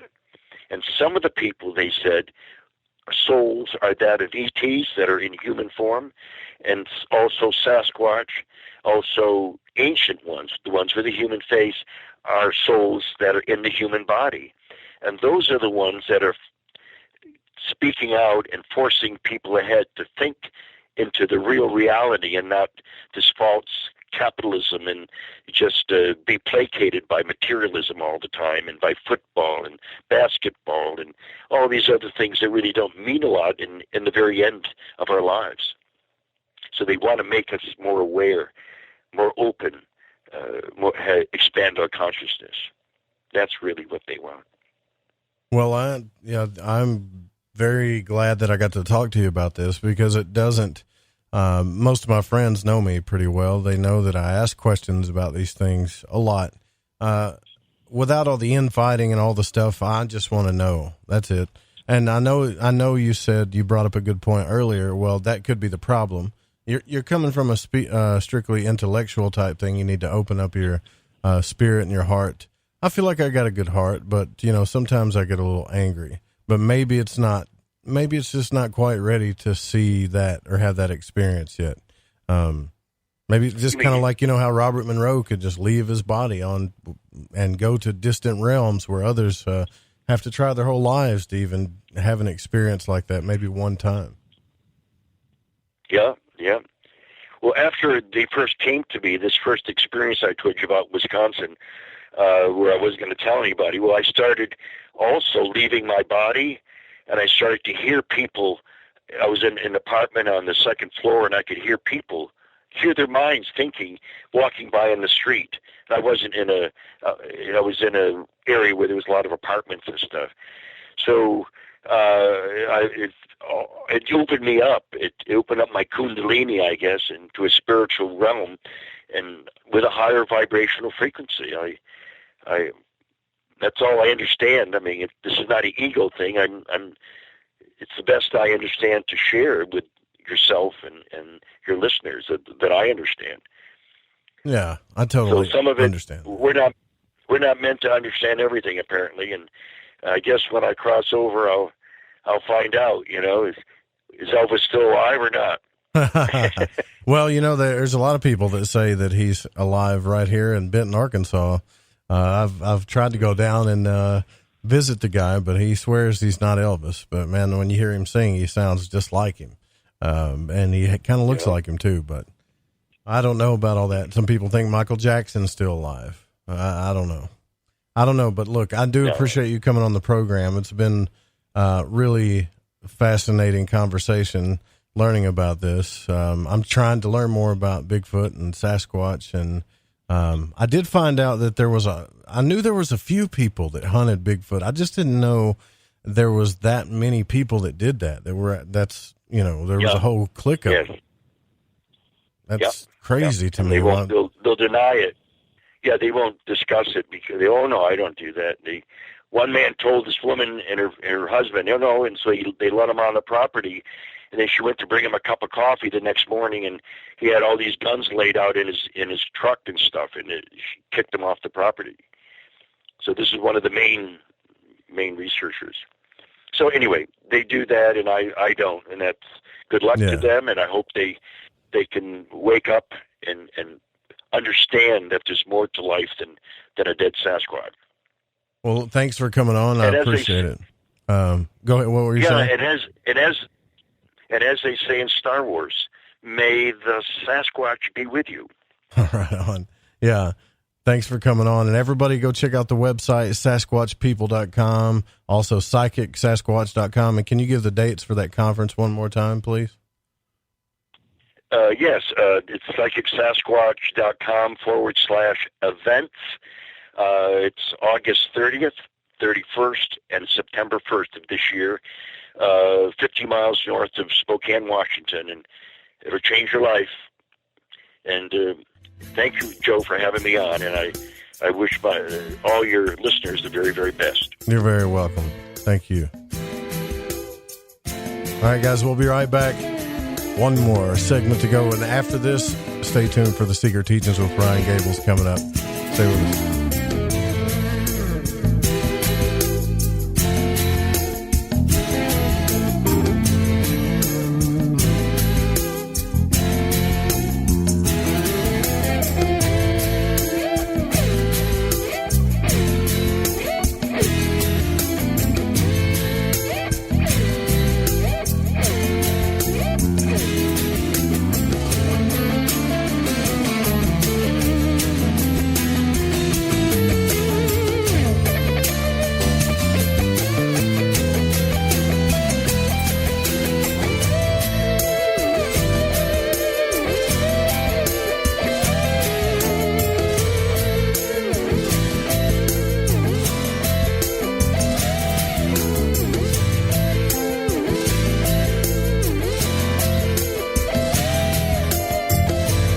AncientLifeOil.com. For your CBD needs, just remember, AncientLifeOil.com. What does it do for the body, you ask? I can't say to the people in the suits that run the industry. Big Pharma's all over CBD because of its well, you know what I mean. Research the benefits of CBD on Google and come back to AncientLifeOil.com and purchase your CBD today. Non-GMO and all organic. You don't want to be using a petroleum product. You want to be using the cleanest CBD product on the market. AncientLifeOil.com. We even have CBD for your pet. Help your pet's discomfort. Help your discomfort. Log on to AncientLifeOil.com. That's AncientLifeOil.com. Newly reduced prices to pass off the savings to the most important person. You.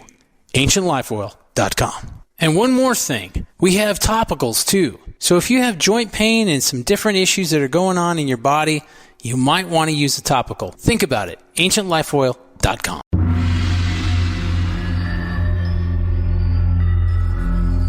Greetings, galactic community. This is Suzanne Ross, host of Sci-Spy Radio, every Wednesday evening from 5 to 7 p.m. Pacific. Join me for this brand new show featuring a revolutionary new genre, Sci-Spy, merging science and spirituality to give us answers to the greatest mysteries of creation. Together, scientific discovery and spiritual revelation reveal the truth about who we are, where we came from, why we're here, and where we're going. Tune in to Sci-Spy Radio every Wednesday from 5 to 7 p.m. Pacific and discover the truth for yourself at thefringe.fm. This is Moonlit. And late at night, while I'm laying on the chaise, naked in my solarium, looking up at the stars and quietly listening to talk radio, I stop and take a moment to thank Isis for her grace and for giving me for all of the times that I've strayed off the path of righteousness, and for her generosity by creating Joe Roop so he can bring us his show, Lighting the Void, 9 p.m. to 12 p.m. Pacific Standard Time. Blessing. Ahoy there, Gigi here from Shift Happens. Do you like to boogie down to topics such as ufology, the occult, and the mysteries behind our reality? Well, I invite you to join us every Friday night at 7 p.m. Pacific, that's 10 p.m. Eastern, as we like to punch that curiosity button and tickle that fancy. We tickle that fancy, but yeah, I don't know if that's the right analogy, but there's certainly a lot of tickling going on over here at Shift Happens. In your face, all over the place. We're online 24/7. 24/7. You're listening to the hottest internet station. Alex Exum. This is Alex Exum of the Exum Experience in Live Talk, where we discuss current events, society, and culture. My shows are based in actuality, actual existence, contrasted with what was intended, expected, or believed. You can listen to me live Tuesdays at 7 p.m. only on KTLK, The Fringe FM. Food was different 60 years ago. It was minimally processed, free of pesticides. It was nourishing and healthful for your body. Today, GMOs, pesticides, herbicides, and heavy processing have depleted the nutrition of our food supply, which takes a toll on our health and energy. It's harder than ever to get the right nutrition. That's what Life Change Tea is meant to counteract. Our specially blended, powerful herbal formulas can give you more energy without caffeine. It's a mild cleanse, a mild daily detox. A good detox can help revive and bring back the energy of your youth. GetTheTea.com is the website. It'll cleanse you from the inside out with this herbal proprietary formula. Go to GetTheTea.com. There's no fillers, no GMOs. It's organic. Not available in stores. You must go to their website, GetTheTea.com. And their supplements are a great way to maintain your health. Read the testimonials on the website. Go to GetTheTea.com. That's GetTheTea.com.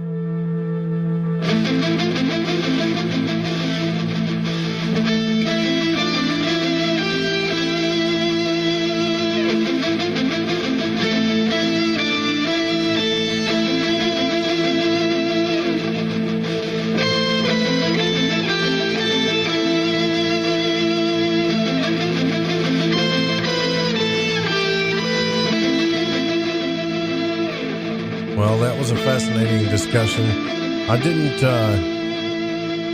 didn't learn as much as I thought I wanted to learn about Bigfoot, but Bigfoot is a touchy subject for me because I don't.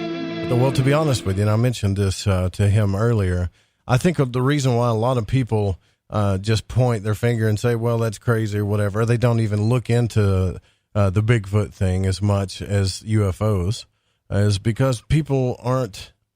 And I could be wrong about this, but people aren't as interested in it anymore as they used to be.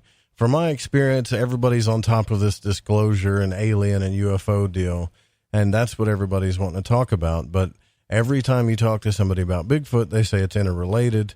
I believe I've only talked to one person who told me that Bigfoot was a natural animal that didn't come through portals, and it was just an animal. But this guy, Kewaunee Lapseritis, I said his name wrong. Kewaunee Lapseritis. If you really look into his background, he's got a really extensive background. So if you're into Bigfoot, you probably already know who he is. But I'm just giving you an admission here that I don't know that much about it. And my co-producer, Patrick, is trying to help me learn a little bit more about it. And I think I did tonight. I actually do, because I can understand where he's coming from with the intellectual versus the spiritual type thing, because I believe that way about the occult. A lot of people talk about the occult and magic, and usually they talk about it from an evil standpoint or a standpoint to where it's some great grand conspiracy, instead of actually looking into the reality of it, that it's right there inside them, or even open themselves up to it or practice it, because it just, I'm sure just hearing me say that probably freaked out a lot of people. So I get what he's saying. But the spiritual dimension is something that I don't think we're ever going to get evidence for. And so a lot of people can go around touting stories and saying whatever, and you really don't know who's telling the truth. And I think that's what's so frustrating about it. You kind of got to have to listen to their story and then make your own judgment call. Man, you know what I'll say? That I do believe this man has had an experience. I believe that he's probably communicating with something. I mean, 60 years, that's a long time to be looking into anything. I think when I'm 60, I don't know if I'll still be doing this or not. I'd like to think I would be, because I love radio so much. But, I got to think if I live that long, I'm probably just going to try to figure out maybe what's in the fridge and watch something on Netflix. I don't know. But where he hit home for me, and where I really understood, was honoring animals. And I've got a very soft heart for animals, and a very soft heart for elders. And it's even in my state, where most of the people here in the South are raised to respect animals and to respect their elders. And I'm not just saying you hear that. I'm not talking about like when you were a kid, if somebody was 20 and you're 15 and they're like, respect your elders. That's not what I mean. I'm talking about like, people that are in their senior years. And once they get, I would say well into their 60s, I don't care. Man, probably late 50s. It just depends on how old you are, but I don't care who you are or how crazy they seem to you, or if they say they're seeing spiders on the wall. Anybody that's lived that long on this earth and has been through as much shit as they've been through, they deserve your respect. I believe that. You may disagree with me, but I totally believe that. Not just because I was raised that way, but the whole honoring animals thing, when I get, because I did have, and I think a lot of us do when we grow up, I had a spiritual kind of evolution with that. When I was a kid, I used to, God, I don't even want to admit this because it sounds so awful, but I think a lot of kids do it out of some weird, morbid curiosity. But when I was a kid, I used to hunt, I hunted animals, I hunted deer. I've shot a deer, I've shot a squirrel, I've shot turkeys and ducks. I even shot animals I probably wasn't supposed to. But I know that every single time I did it, I felt like crap. And I can't say that for the rest of my buddies, but I felt like crap. So I gave up hunting. And now that I become a cat man. I never thought I'd be a cat man, but I get what he's saying about that. When you start tapping into the love for animals and the love for nature and things like that, people want to point their finger and call them tree huggers and stuff, but there's nothing that loves you more in the world than your animal. Than your pet, right? Because that's what's so beautiful about it. Everybody in the world could hate you, and you could come home and your pet's going to be jumping up and down, climbing on the walls, freaking out because they missed you so much and you were only gone for 30 minutes. And they're that way 24/7. Most pets anyways. And so how can you not love something like that? And he's right. As far as evolved as we say that we are, for as enlightened and intellectually, smarter than we used to be, we're really not, though. Our IQs are down. But we still don't know how to treat living beings on this earth. And I know what you're thinking, oh, Joe, he's a tree hugger. Well, not really. They don't really exist in South Arkansas, but yeah, we don't. If you ever seen like a slaughterhouse, like watch a video of what happens at a slaughterhouse, then go try to eat a burger. There's not too many people that can do that. It's not easy to watch. But this whole idea of evolution is not, I don't think that is happening the way it's intended to happen. Wayne McCrory Jr. has talked about this quite a bit, about the technocracy, or the human technocracy, where we're just trying to blend everything in with technology. And we touched in on that last night with Michael Wan. And that I've found some pretty interesting stuff about that, but I got to make sure I'm right about it before I talk to you about it. I'm probably going to try to have him back on as soon as possible. But when it comes to opening portals, I can understand that, but maybe we did invoke something here through that. But if you look at the ancient Egyptians and the Sumerians, especially ancient Egypt, they understood something that we didn't. They understood a technology that we didn't understand. And it had nothing to do with computers or silicone or chips or screens or tablets or rockets, anything like that. If you look hard enough and you look into the work of people like Danny Wilton or even Michael Wan, you'll see that there's things that are decoded that there's no way they could have known. If you look at Danny Wilton's work of how he analyzed the Nile River to the Lord's Supper, as well as the Nebula of Orion, it's a perfect match. A perfect match in a time where they didn't have telescopes, they didn't have the technology that we have, but yet they could see deep into space and map it out in artwork and map it out to where it corresponds with things on the earth at a 100% match. I don't think there's a better analyst that could have proved that than Danny Wilton. And God knows he just up and disappeared. I don't know where he went, but he was one of my first guests we had on the show. So what does that mean, right? Does that mean that these guys, these cats back then, that they were traveling somehow spiritually out of body? Because the only way I can see them seeing stuff like that, you thought I was going to say spaceships, didn't you? But no. I mean, the only way I could see them seeing things like that is if they actually did do like what Thomas Campbell, the NASA physicist, Robert Monroe, and others, William Buellman, have done, and left their body and went to other places. I know it sounds crazy, but other places in the galaxy, in the solar system, in space. God, I love Discord's starting to become real fun, by the way. I mean, it's like meme city in there. JD's dropping pictures of a cat that looks just like mine. But yeah, how did they see those things? How did that dynasty last 3,000 years? And every mystery school, you know, all these Masons and Rosicrucians, they really look into Egypt. It's almost like they idolize Egypt. I had a friend of mine from school that said all white men idolize Egyptian stuff. That was funny.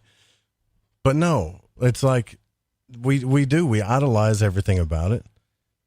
every monument that we have here in the United States is built on the purpose of a new Egypt or a new Jerusalem.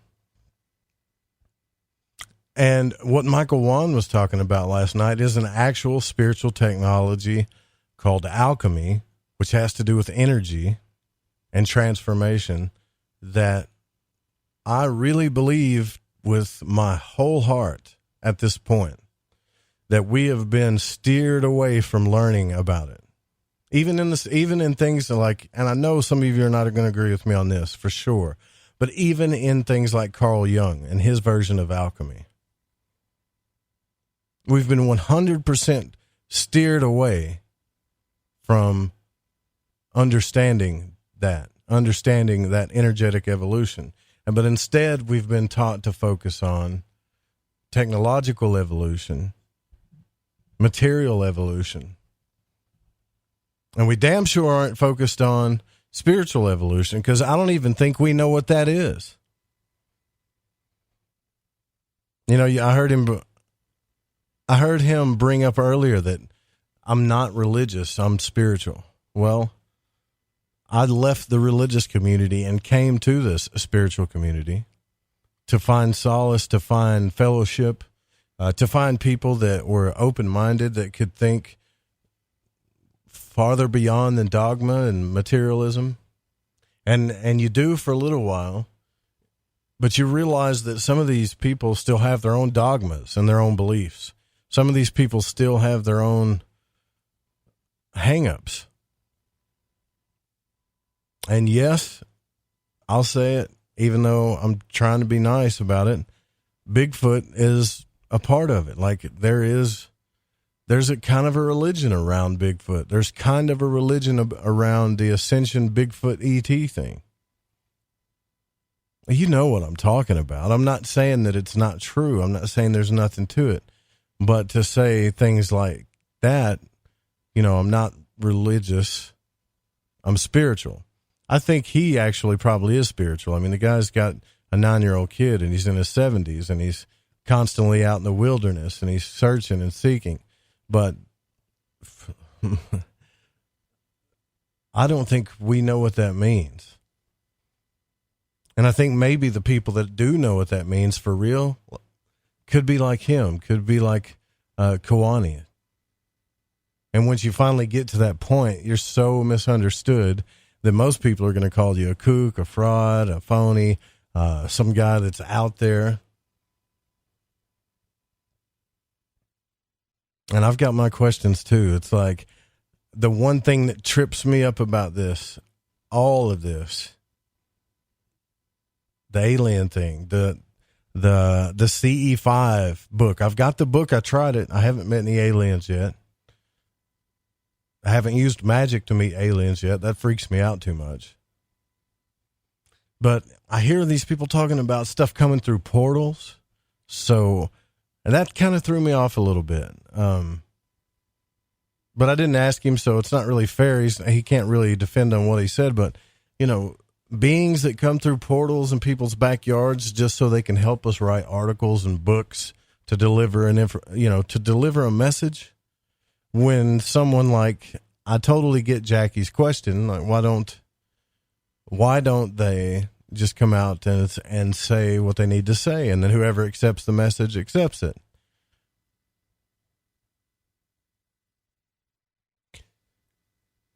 But if you think about that, like if that really did happen, I mean, just imagine, can you imagine for one moment, and I'm going way back to the 1920s here or whatever, that we're all doing whatever we do during our day. We're like watching TV, listening to the radio, and something taps into all of it. The phones, the television, the TV, every channel, and says, hey, we're this being, we're from another dimension. They even show their face. And we're here to help you evolve and ascend and go into a bigger and better spiritual life, so that you can travel through the stars and galaxies and reincarnate how you want, and then the broadcast terminates. Let's say that really happens. What do you think the effect of that would be? I know what I'd do. First, I'd look around and think, well, Did anybody else see that? Did anybody else hear it? So I'd start calling around to figure out if anybody else saw it or heard it. And then the next thing you know, it'd be on the 5 o'clock news. People would be posting it all over Facebook, and everybody would have all their judgments about it until finally the government gets involved and it hits the Drudge Report. I can see it happening just like everything else does. And then we'll dismiss it. We'll say that eventually we'll dismiss it because we'll have no follow-up. We won't know where it was from. We won't be able to trace it. The government will dismiss it, and then we'll go right back in their own ways. And then later on, people like me and talk show hosts and podcasts will bring it up and talk about how it could have been an evil entity from outer space that was really a demon. That's probably all that would happen. So just like when he brings these things up, it does remind me of kind of the same patterns as what Michael Wan was talking about. When you actually start seeking things for yourself, you start finding answers.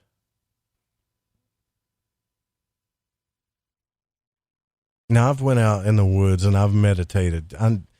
I mean, most of you have done that, right? You've tried to sit there and just clear your mind and meditate for as long as you can. Some of you do it on a daily basis. But honestly, it hasn't done much more for me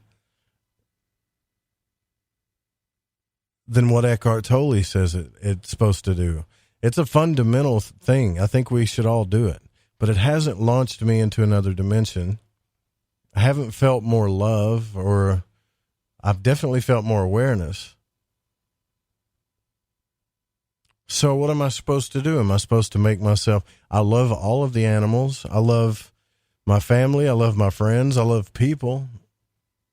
I love life. I love the planet. Am I supposed to dig down further?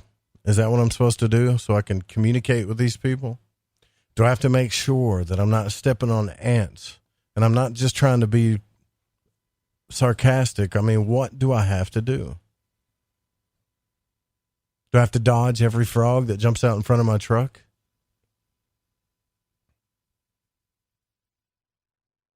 And then when you ask questions like this, and God bless them, but we get the same answers. And it's, you know what they say, when you get the same answer over and over, it's probably true after a while. But the government gets blamed for everything. Like, how do we know the government knows all this stuff? Now, we can go to blackvault.com, or we can put in FOIA requests, and we can look at all of the projects they ever did. And we know that they know some stuff.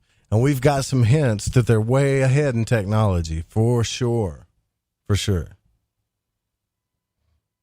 But how do we know that they've got an alien body, or that they've got a Sasquatch?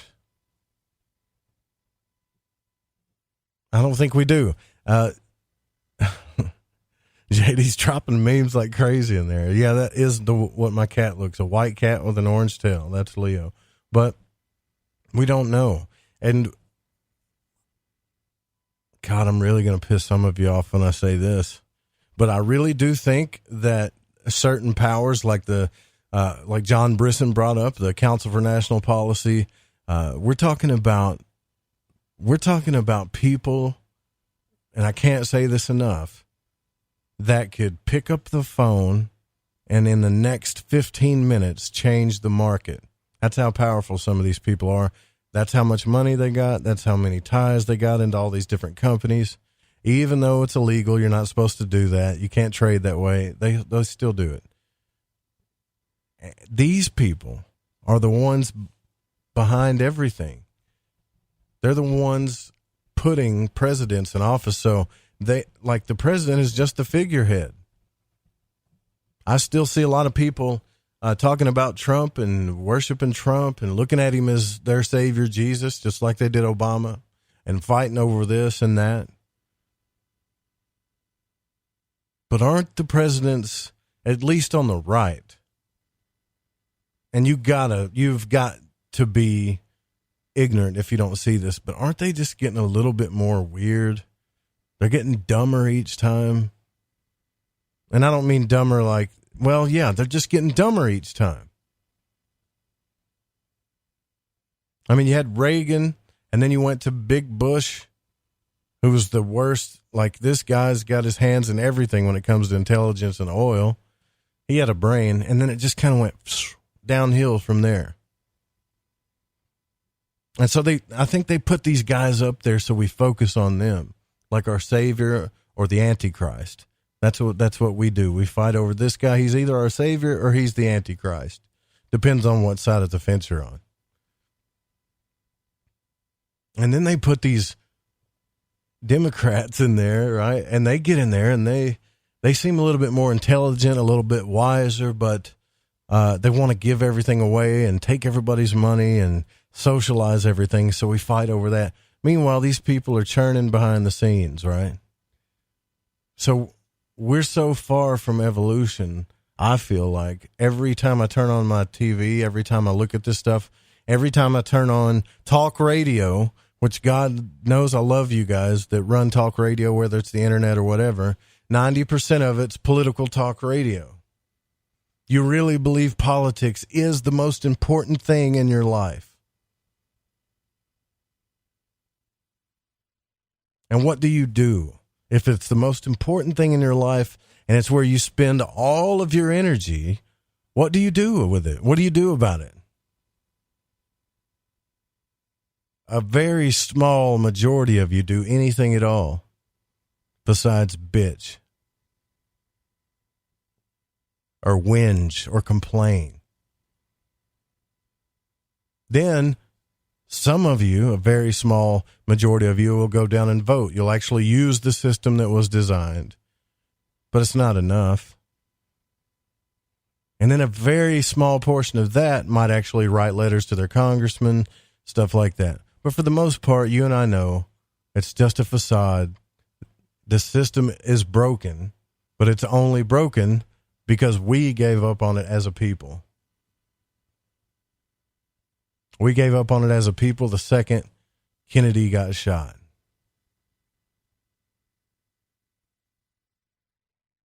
Everything changed.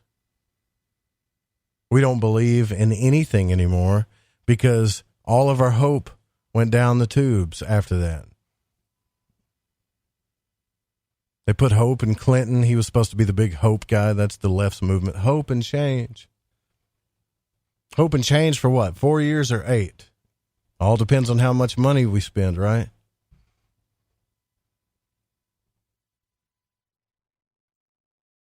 And I'm trying to figure out if Bigfoot's real. So, like, I'll get past the government because that stuff I can't, pisses me off more than anything. Everybody talks about politics, especially where I live. Everybody. And it's all one-sided bullcrap. My father, my cousins, my friends, I go on Facebook, kids that I grew up with since I was a kid. That's all they talk about. Guns and Trump and how much they hate Obama.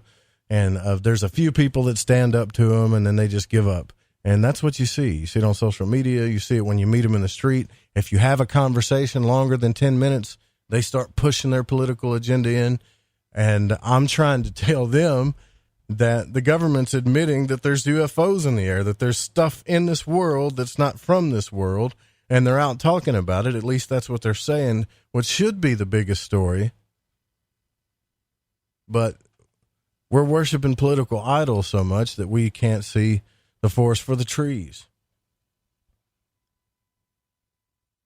And we're losing points in IQ. We're getting dumber, folks. I know what you're thinking. According to what studies? The same damn IQ tests that they've been giving us forever. We're getting dumber. It's the same test. So when I say that, like, we have to become effective explorers of consciousness to fix this stuff, I really believe that because none of this other stuff's going to work. The government system isn't going to work until everybody gets off their ass and does something for their community, which you can't really do that because you're focused on fixing the world to the internet now. But you have to fix this stuff from the community out. That's how the system works. Otherwise, they just got us all bitching at each other and they can do what they want. So we can't do that anymore, right? We're too distracted. We're way too distracted for that. But what we can do is learn to become an effective explorer of consciousness. And I know that sounds freaking woo-woo, right? But what is that going to do for you? I can tell you what it did for me. It actually showed me that there is a world other than this one that exists, that's far more important, that influences things far more than any politician ever could, that gives power to the individual far more than any speaker or praise of hope or politician for hope ever could. And yet we've been taught that it's evil, right? We're not supposed to look there. It can be used for evil, and it definitely is being used for evil. And the more you learn about it, the more it scares you, because you don't want to do it. You can't do that stuff. You're going to invite devils into your body. That's what they got you thinking. You're going to invite jinn and devils and all this stuff. There's a real quick way to recognize evil. Evil bears fruit. Evil bears evil fruit. That's it. Like, I always tripped out when people, damn, I got to take the last break here. I always tripped out when people said, well, you're going to open yourself up, man. When you go out of body, you're going to open yourself up to entities, and they're just going to come inside you, and then you're going to be possessed, and then your spirit's going to die. And where the hell do you get this stuff from? I'm back. It's the same me that it was before. There's no evil fruit there. You know, I experienced something. I opened my eyes to a bigger dimension, to something different. I have more knowledge than I did before. I'm not angry or more evil now. It's not bad fruit. It's not good fruit. But I did learn something. I'm babbling talking about damn fruit. Anyways, we'll be right back.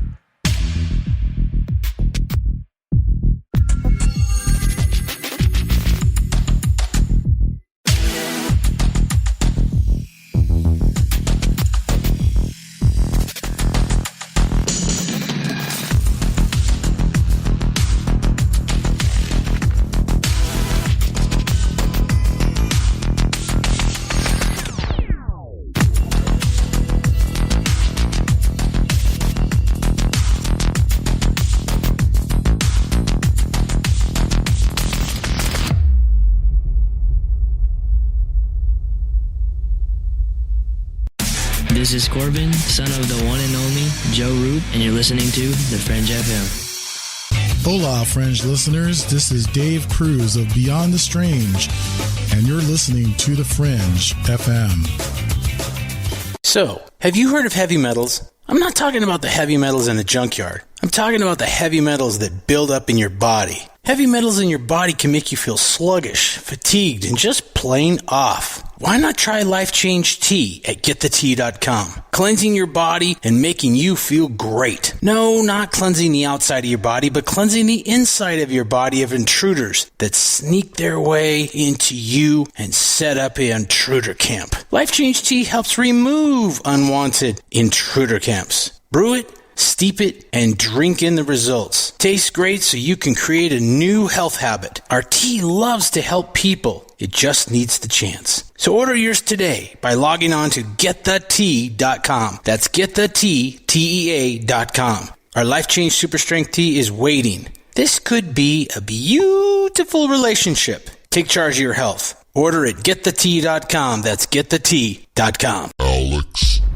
X. Hi, I'm Alex Exum, and you're listening to The Fringe FM. Who were the real ancient Egyptians? What is it about ancient Egypt that captivates us all? The critically acclaimed series Magical Egypt is back with all new episodes. Let Chance Gardner and company take you on another adventure through Magical Egypt in the new series Magical Egypt 2.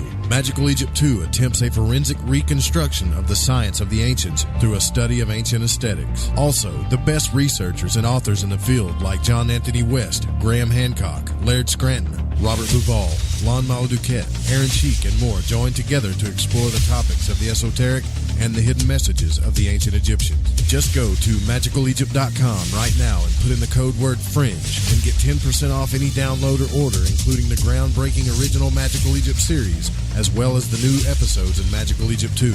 Also, check out the great work and the companion series at magicalegypt.com. Click the banner on the Fringe FM or go to magicalegypt.com and use the code word FRINGE and get 10% off your order today while it lasts. We've heard your feedback loud and clear. You called it out, and now we're answering. All new live programming, 5 nights a week. Always remember, the Fringe FM is for you, the listener, and we appreciate your feedback. Keep the feedback coming. You can email us at talkback@thefringe.fm, call the station at 501-777-5631, or send us a message on Facebook at The Fringe FM. Are you intrigued by Paranormal Talk Radio? You'll love the new Paranormal Radio app from TalkStream Live. You'll find a great selection of talk shows covering UFOs, ghosts, strange phenomena, and much more. Download the Paranormal Radio app now and start listening to the very best in paranormal talk entertainment, including the network you're listening to right now, the Paranormal Radio app, free in Google Play and the iOS App Store. I'm Ryan Gable, and I want to remind you to keep your radio, phone, tablet, or computer tuned to the Fringe FM, and visit the website thefringe.fm to listen to the entire lineup of shows. You can also catch my broadcast, The Secret Teachings, Monday through Friday, beginning at 12 a.m. midnight U.S. Pacific Time, right here on the Fringe FM. Howdy, this is Catalina, and you're listening to Lighting the Void with Joe Roop.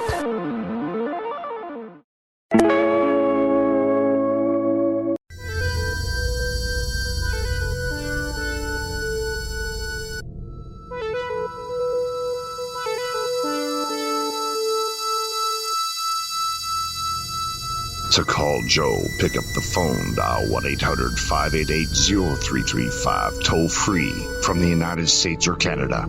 You're listening to Lighting the Void Radio.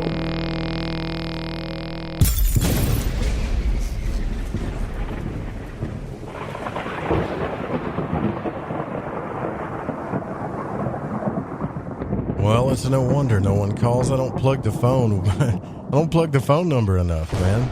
You know, you hear like professional guys that do the radio shows at night. Like take Clyde Lewis, for example. He comes back, he gives that phone number out like every single time, in and out of each break. And that takes work. I got to start learning to do that. I'd probably get a few more calls if I did that. Listen, before I finish my rant, I do want to give a quick shout out to some people because we're coming to the end of the month. I want to give a shout out to, and I'll just say your first names, okay, and tell you how much I appreciate you, okay? Vivi, Jennifer, Amanda, Blake, Joseph, Craig, Eric, Larry, Patrick, Pacho, my brother. I got to say something about Pacho. He's my sidekick to the show now, officially. I don't know. I'm going to freak out and cry. I ain't going to do it. Thank you, Patrick. Lynn, I guess Helenka, Adrian, Suzanne, Joe, Daniel, David, Janine, Barbara, Alan, Curtis, Debbie, Travis, and all of you guys. Thank you so much for your support. I really, really do appreciate it. It's what keeps me going here. It's what keeps the Radio Shack running down here in Southern Arkansas. It's because of you, and it's been that way since the beginning. And I know that we've had a lot of people that supported the show on and off. Depends on if you agree with me or not. It's funny, I'll have people that they'll send in support, right, when they agree with me for months, and I'll say one thing that they don't agree with, and they're out. And so I totally get it, though. But even though they left, I still appreciate what they did for the show. I'll never forget it. So where was I? Yeah, so I was talking about why we should become, out of everything, out of all these stories, whether you believe them or not, why you should become an effective explorer of consciousness. When you see your first entity, or when you have your first real experience that I guess some people call supernormal or paranormal, especially if you're somebody like me, it changes everything. Because he mentioned earlier, you know, people are caught up in baseball and football and, you know, stuff like that. That's what I was caught up in. I grew up around that. Sports was a big deal to me. In fact, I don't think it's evil or a distraction at all. I mean, it teaches you about teamwork. It teaches you about what you're made of, how to work well with others, how to do your job. You know, do your job. You hear that a lot. Well, that's what that stuff teaches you. Do your job, become a part of a team, and have fun. And if you work hard enough, you win. So that's all sports is. It's just a learning thing. But some people look at it as like, you know, it's a place where they're cloning you to become a zombie or something. I don't know. I've never seen it that way. But anyways, I grew up that way. I grew up just totally focused on this physical reality until I ran into Monroe's work and had my first out-of-body experience. And then I realized what William Buhlman meant when he said, if we all became more effective explorers of consciousness, we could change everything. And the biggest mysteries that we have in life, like the two biggest mysteries of the void, pretty much. After all the articles, TV shows, networks, everything we've watched and learned, we still have these two questions. Are we alone? And what happens after we die? Now, we've got some type of scientific evidence to answer those questions, but some people don't credit places like IONS or the Monroe Institute as scientific investigation, even though they have some scientists that have been there. Like, you know, Thomas Campbell is a very intelligent scientist. Dr. Dean Radin's a very intelligent man, but because it's not considered mainstream science, they still don't consider it science, but that's besides the point. But these people are learning to become and teaching others to become effective explorers of consciousness.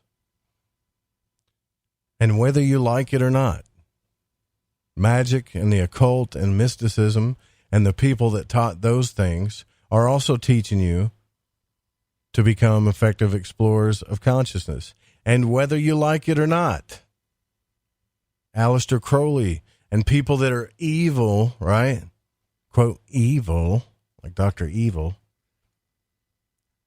through their own stupidity in some things and sacrifice, as long as you don't throw the baby out with the bathwater, you'll learn how to become an effective explorer of consciousness. Just don't make some of the same mistakes they did. You know, read Diary of a Drug Fiend. They're human. So was Solomon. He was human too, a godly man, but he was still human. And so the best thing as humans that we can do, in my opinion, at this point, is learn to become an effective explorer of consciousness, whether it's through meditation or, since I'm not that good at meditation and super mystical things do not happen to me during meditation, although I practice it as regular as I can, I started with the hypnagogic state. I started doing, little tricks. Like, I think I learned this from, and Eric knows the guy's name, the guy that was one of the spawns of chaos magic. Oh, I'll think of his name here in a minute. Austin Osman Spare and a couple other guys that, you know, they talked about, look, sit in a chair and hold a ball. And when you fall asleep, you'll become paralyzed, right? And you'll let go of the ball. So do everything you can to hold on to the ball until you can control that hypnagogic state. Try to stay there as much as possible. And in that hypnagogic state is where I started to learn a lot of things.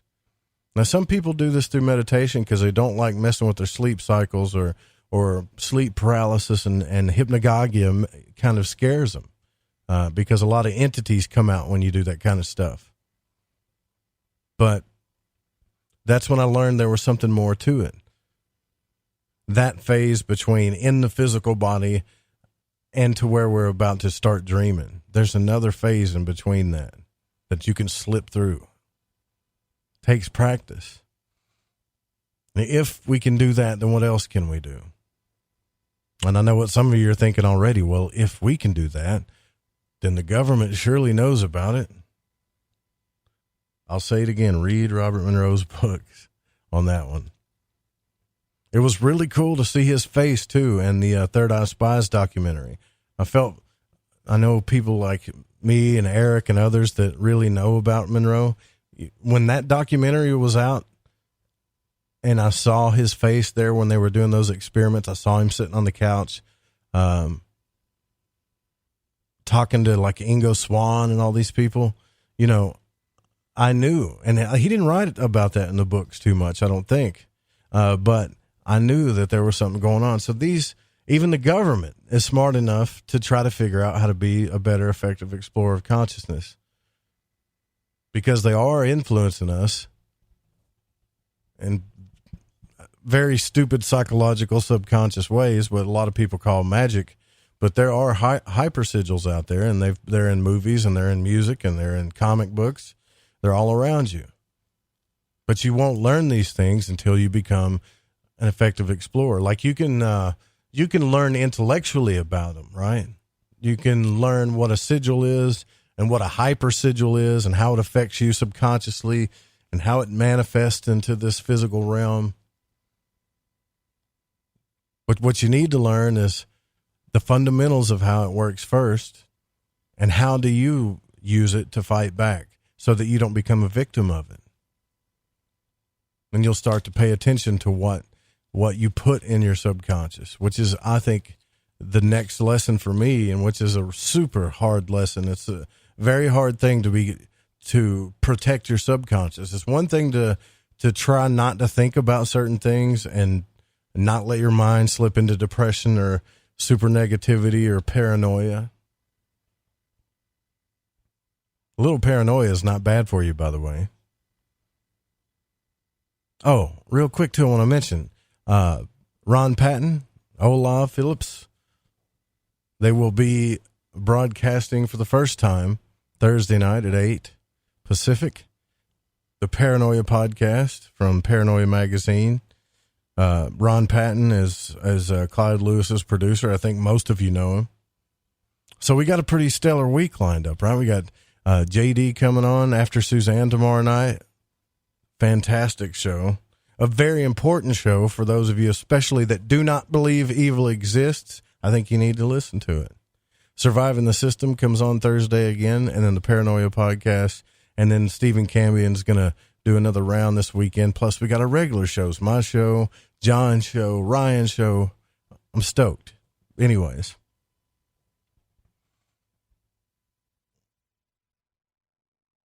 I do get what the guy was talking about. You know, because as I started slipping in and out of these hypnagogic states, one of the things that I did see, and I'll bring my cat up again, was Leo. I saw my cat there. And my cat was there, man. It wasn't a dream. Now, how in the hell was he there? And when I saw him, he jumped at me. Like in that state, he leaped at me.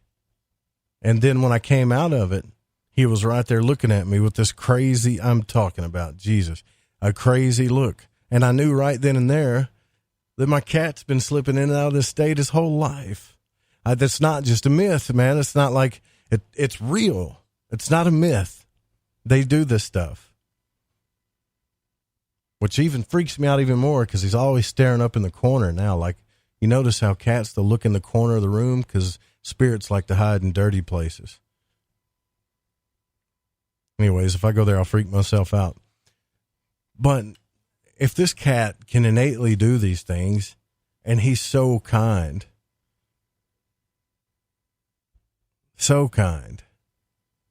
in fact, it almost got him killed because we're in 2019 and we're such an evolved species and we're so intelligent. We know so much that we still have humans that like to shoot cats for fun, especially the ones that are really nice, you know, that they'll come up to them to rub up against them and get a little love, and they like to hit them with a 22.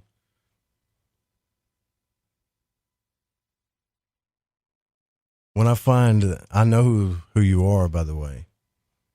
I can't wait to find you alone where no one's around. I don't know if you listen to my show. I've heard that you do. But something's going to happen to you, man. I'm telling you. And yeah, it's a threat because you messed with my family. One day you're just going to step out of your truck, or you're going to go around the wrong corner, and all you're going to see is flashes of white light and dull pain. And then you're going to wake up somewhere you don't recognize. It's going to happen that fast. I see. Only an unevolved human would say something like that, but that's how I feel. And I mean it. Because I can't imagine why you would hurt someone like that. You're still a little bitty kid playing with things, trying to hurt animals just to see how they react. My grandmother that passed away, like on my dad's side, she could talk to animals. This is woo-woo stuff, guys. This is stuff that I didn't think was real, man. Like, I just thought, well, she's good with animals. She can get the cat to drink out of the faucet and stand on her belly and talk to her. Well, she can get the cat to jump where it wants, or she can get the cat to do this just by making a movement with her eyes. Like, what the hell's going on? See, I didn't think about it. I just thought my grandmother was, I just thought that she was gifted, right? Or maybe she just spent a lot of time with the cat, but not really. I mean, she went to work every day till the day she passed away. But her heart was different. What this guy's talking about that we just talked to, Kewaunee, I recognize now that after she'd passed away, all of and it kills me too, because all of the great things that I recognize about her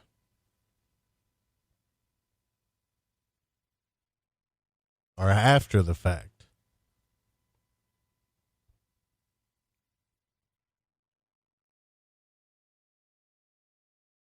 When it's too late and you can't say nothing.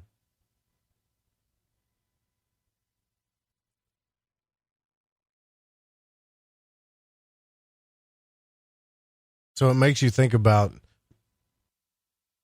telepathy and what that really is and how does it work. And even Ramsey Duke, who was on the show, he explained clairvoyance in a different way that I could understand, using the imagination and learning how to tap into it. This guy's a member of the OTO, the same evil order Crowley was a member of. By the way, most prophets you ever read about are evil bastards, even the ones in the Bible. Not saying Crowley's a holy prophet, just think about it.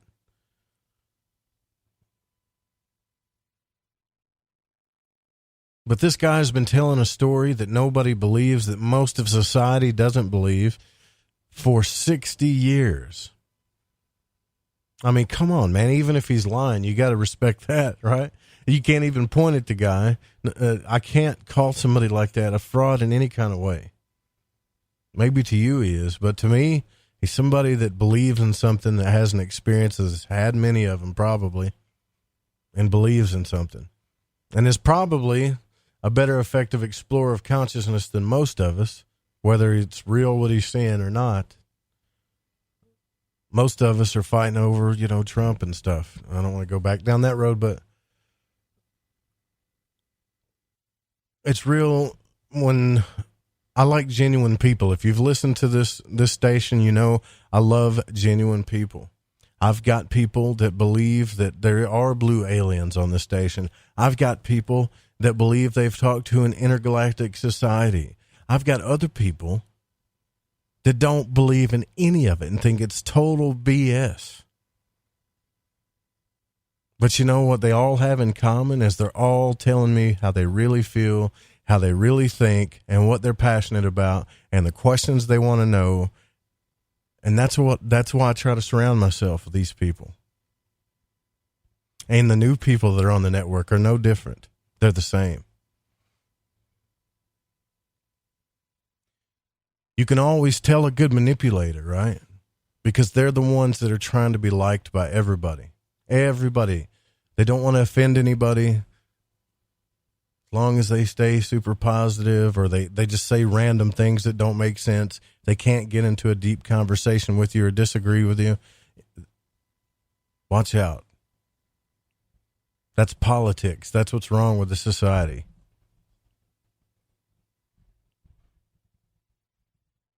a few things I've learned after 300 episodes of this, in our small audience. I think we've got just a couple of thousand people that download the show, and maybe a little over 1,000 that listen to it live. Some nights not that, some nights way more, depends on the guest. But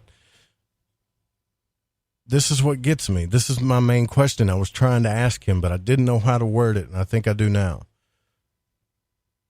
I've toiled, I've read a lot of books about many different subjects, and I know you have too. And I've done a lot of practices. I've done meditations, I've done rituals, I've abstained from it, I've fasted, I've done many things to enhance my consciousness, to learn how to do these things better. And yet I've only got a small taste of the other side, a very small taste. A small taste. I'm talking about it as if it's like a drug or something, but you know what I mean? I've tipped my toe in the water.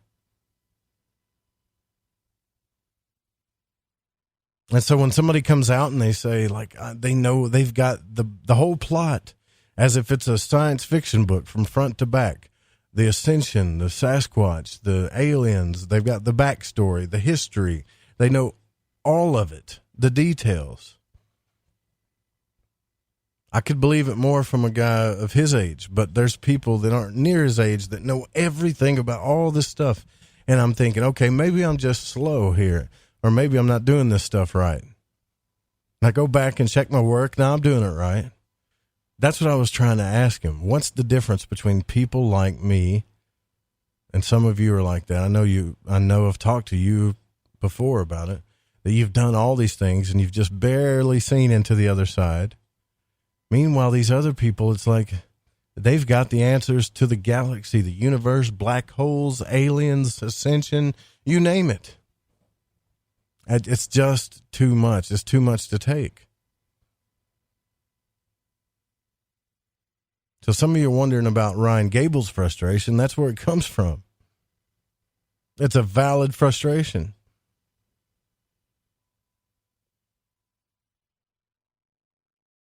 Zachariah Stitchin's story, it's been questioned. It's been so-called debunked by some people.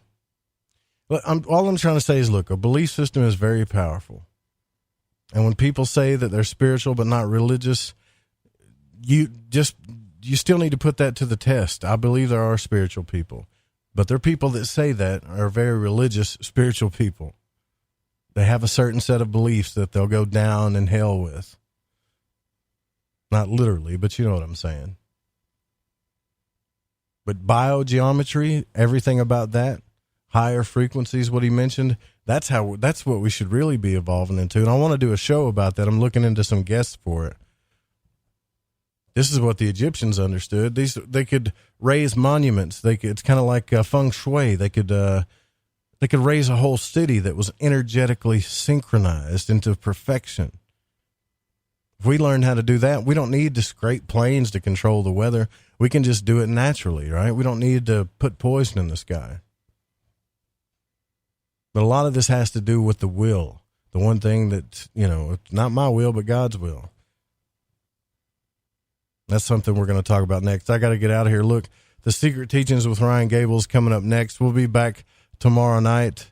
We're going to have some fascinating guests on this week. I'm updating the website, so you'll probably see the flyers pop up late as I do that. Doing a lot of stuff.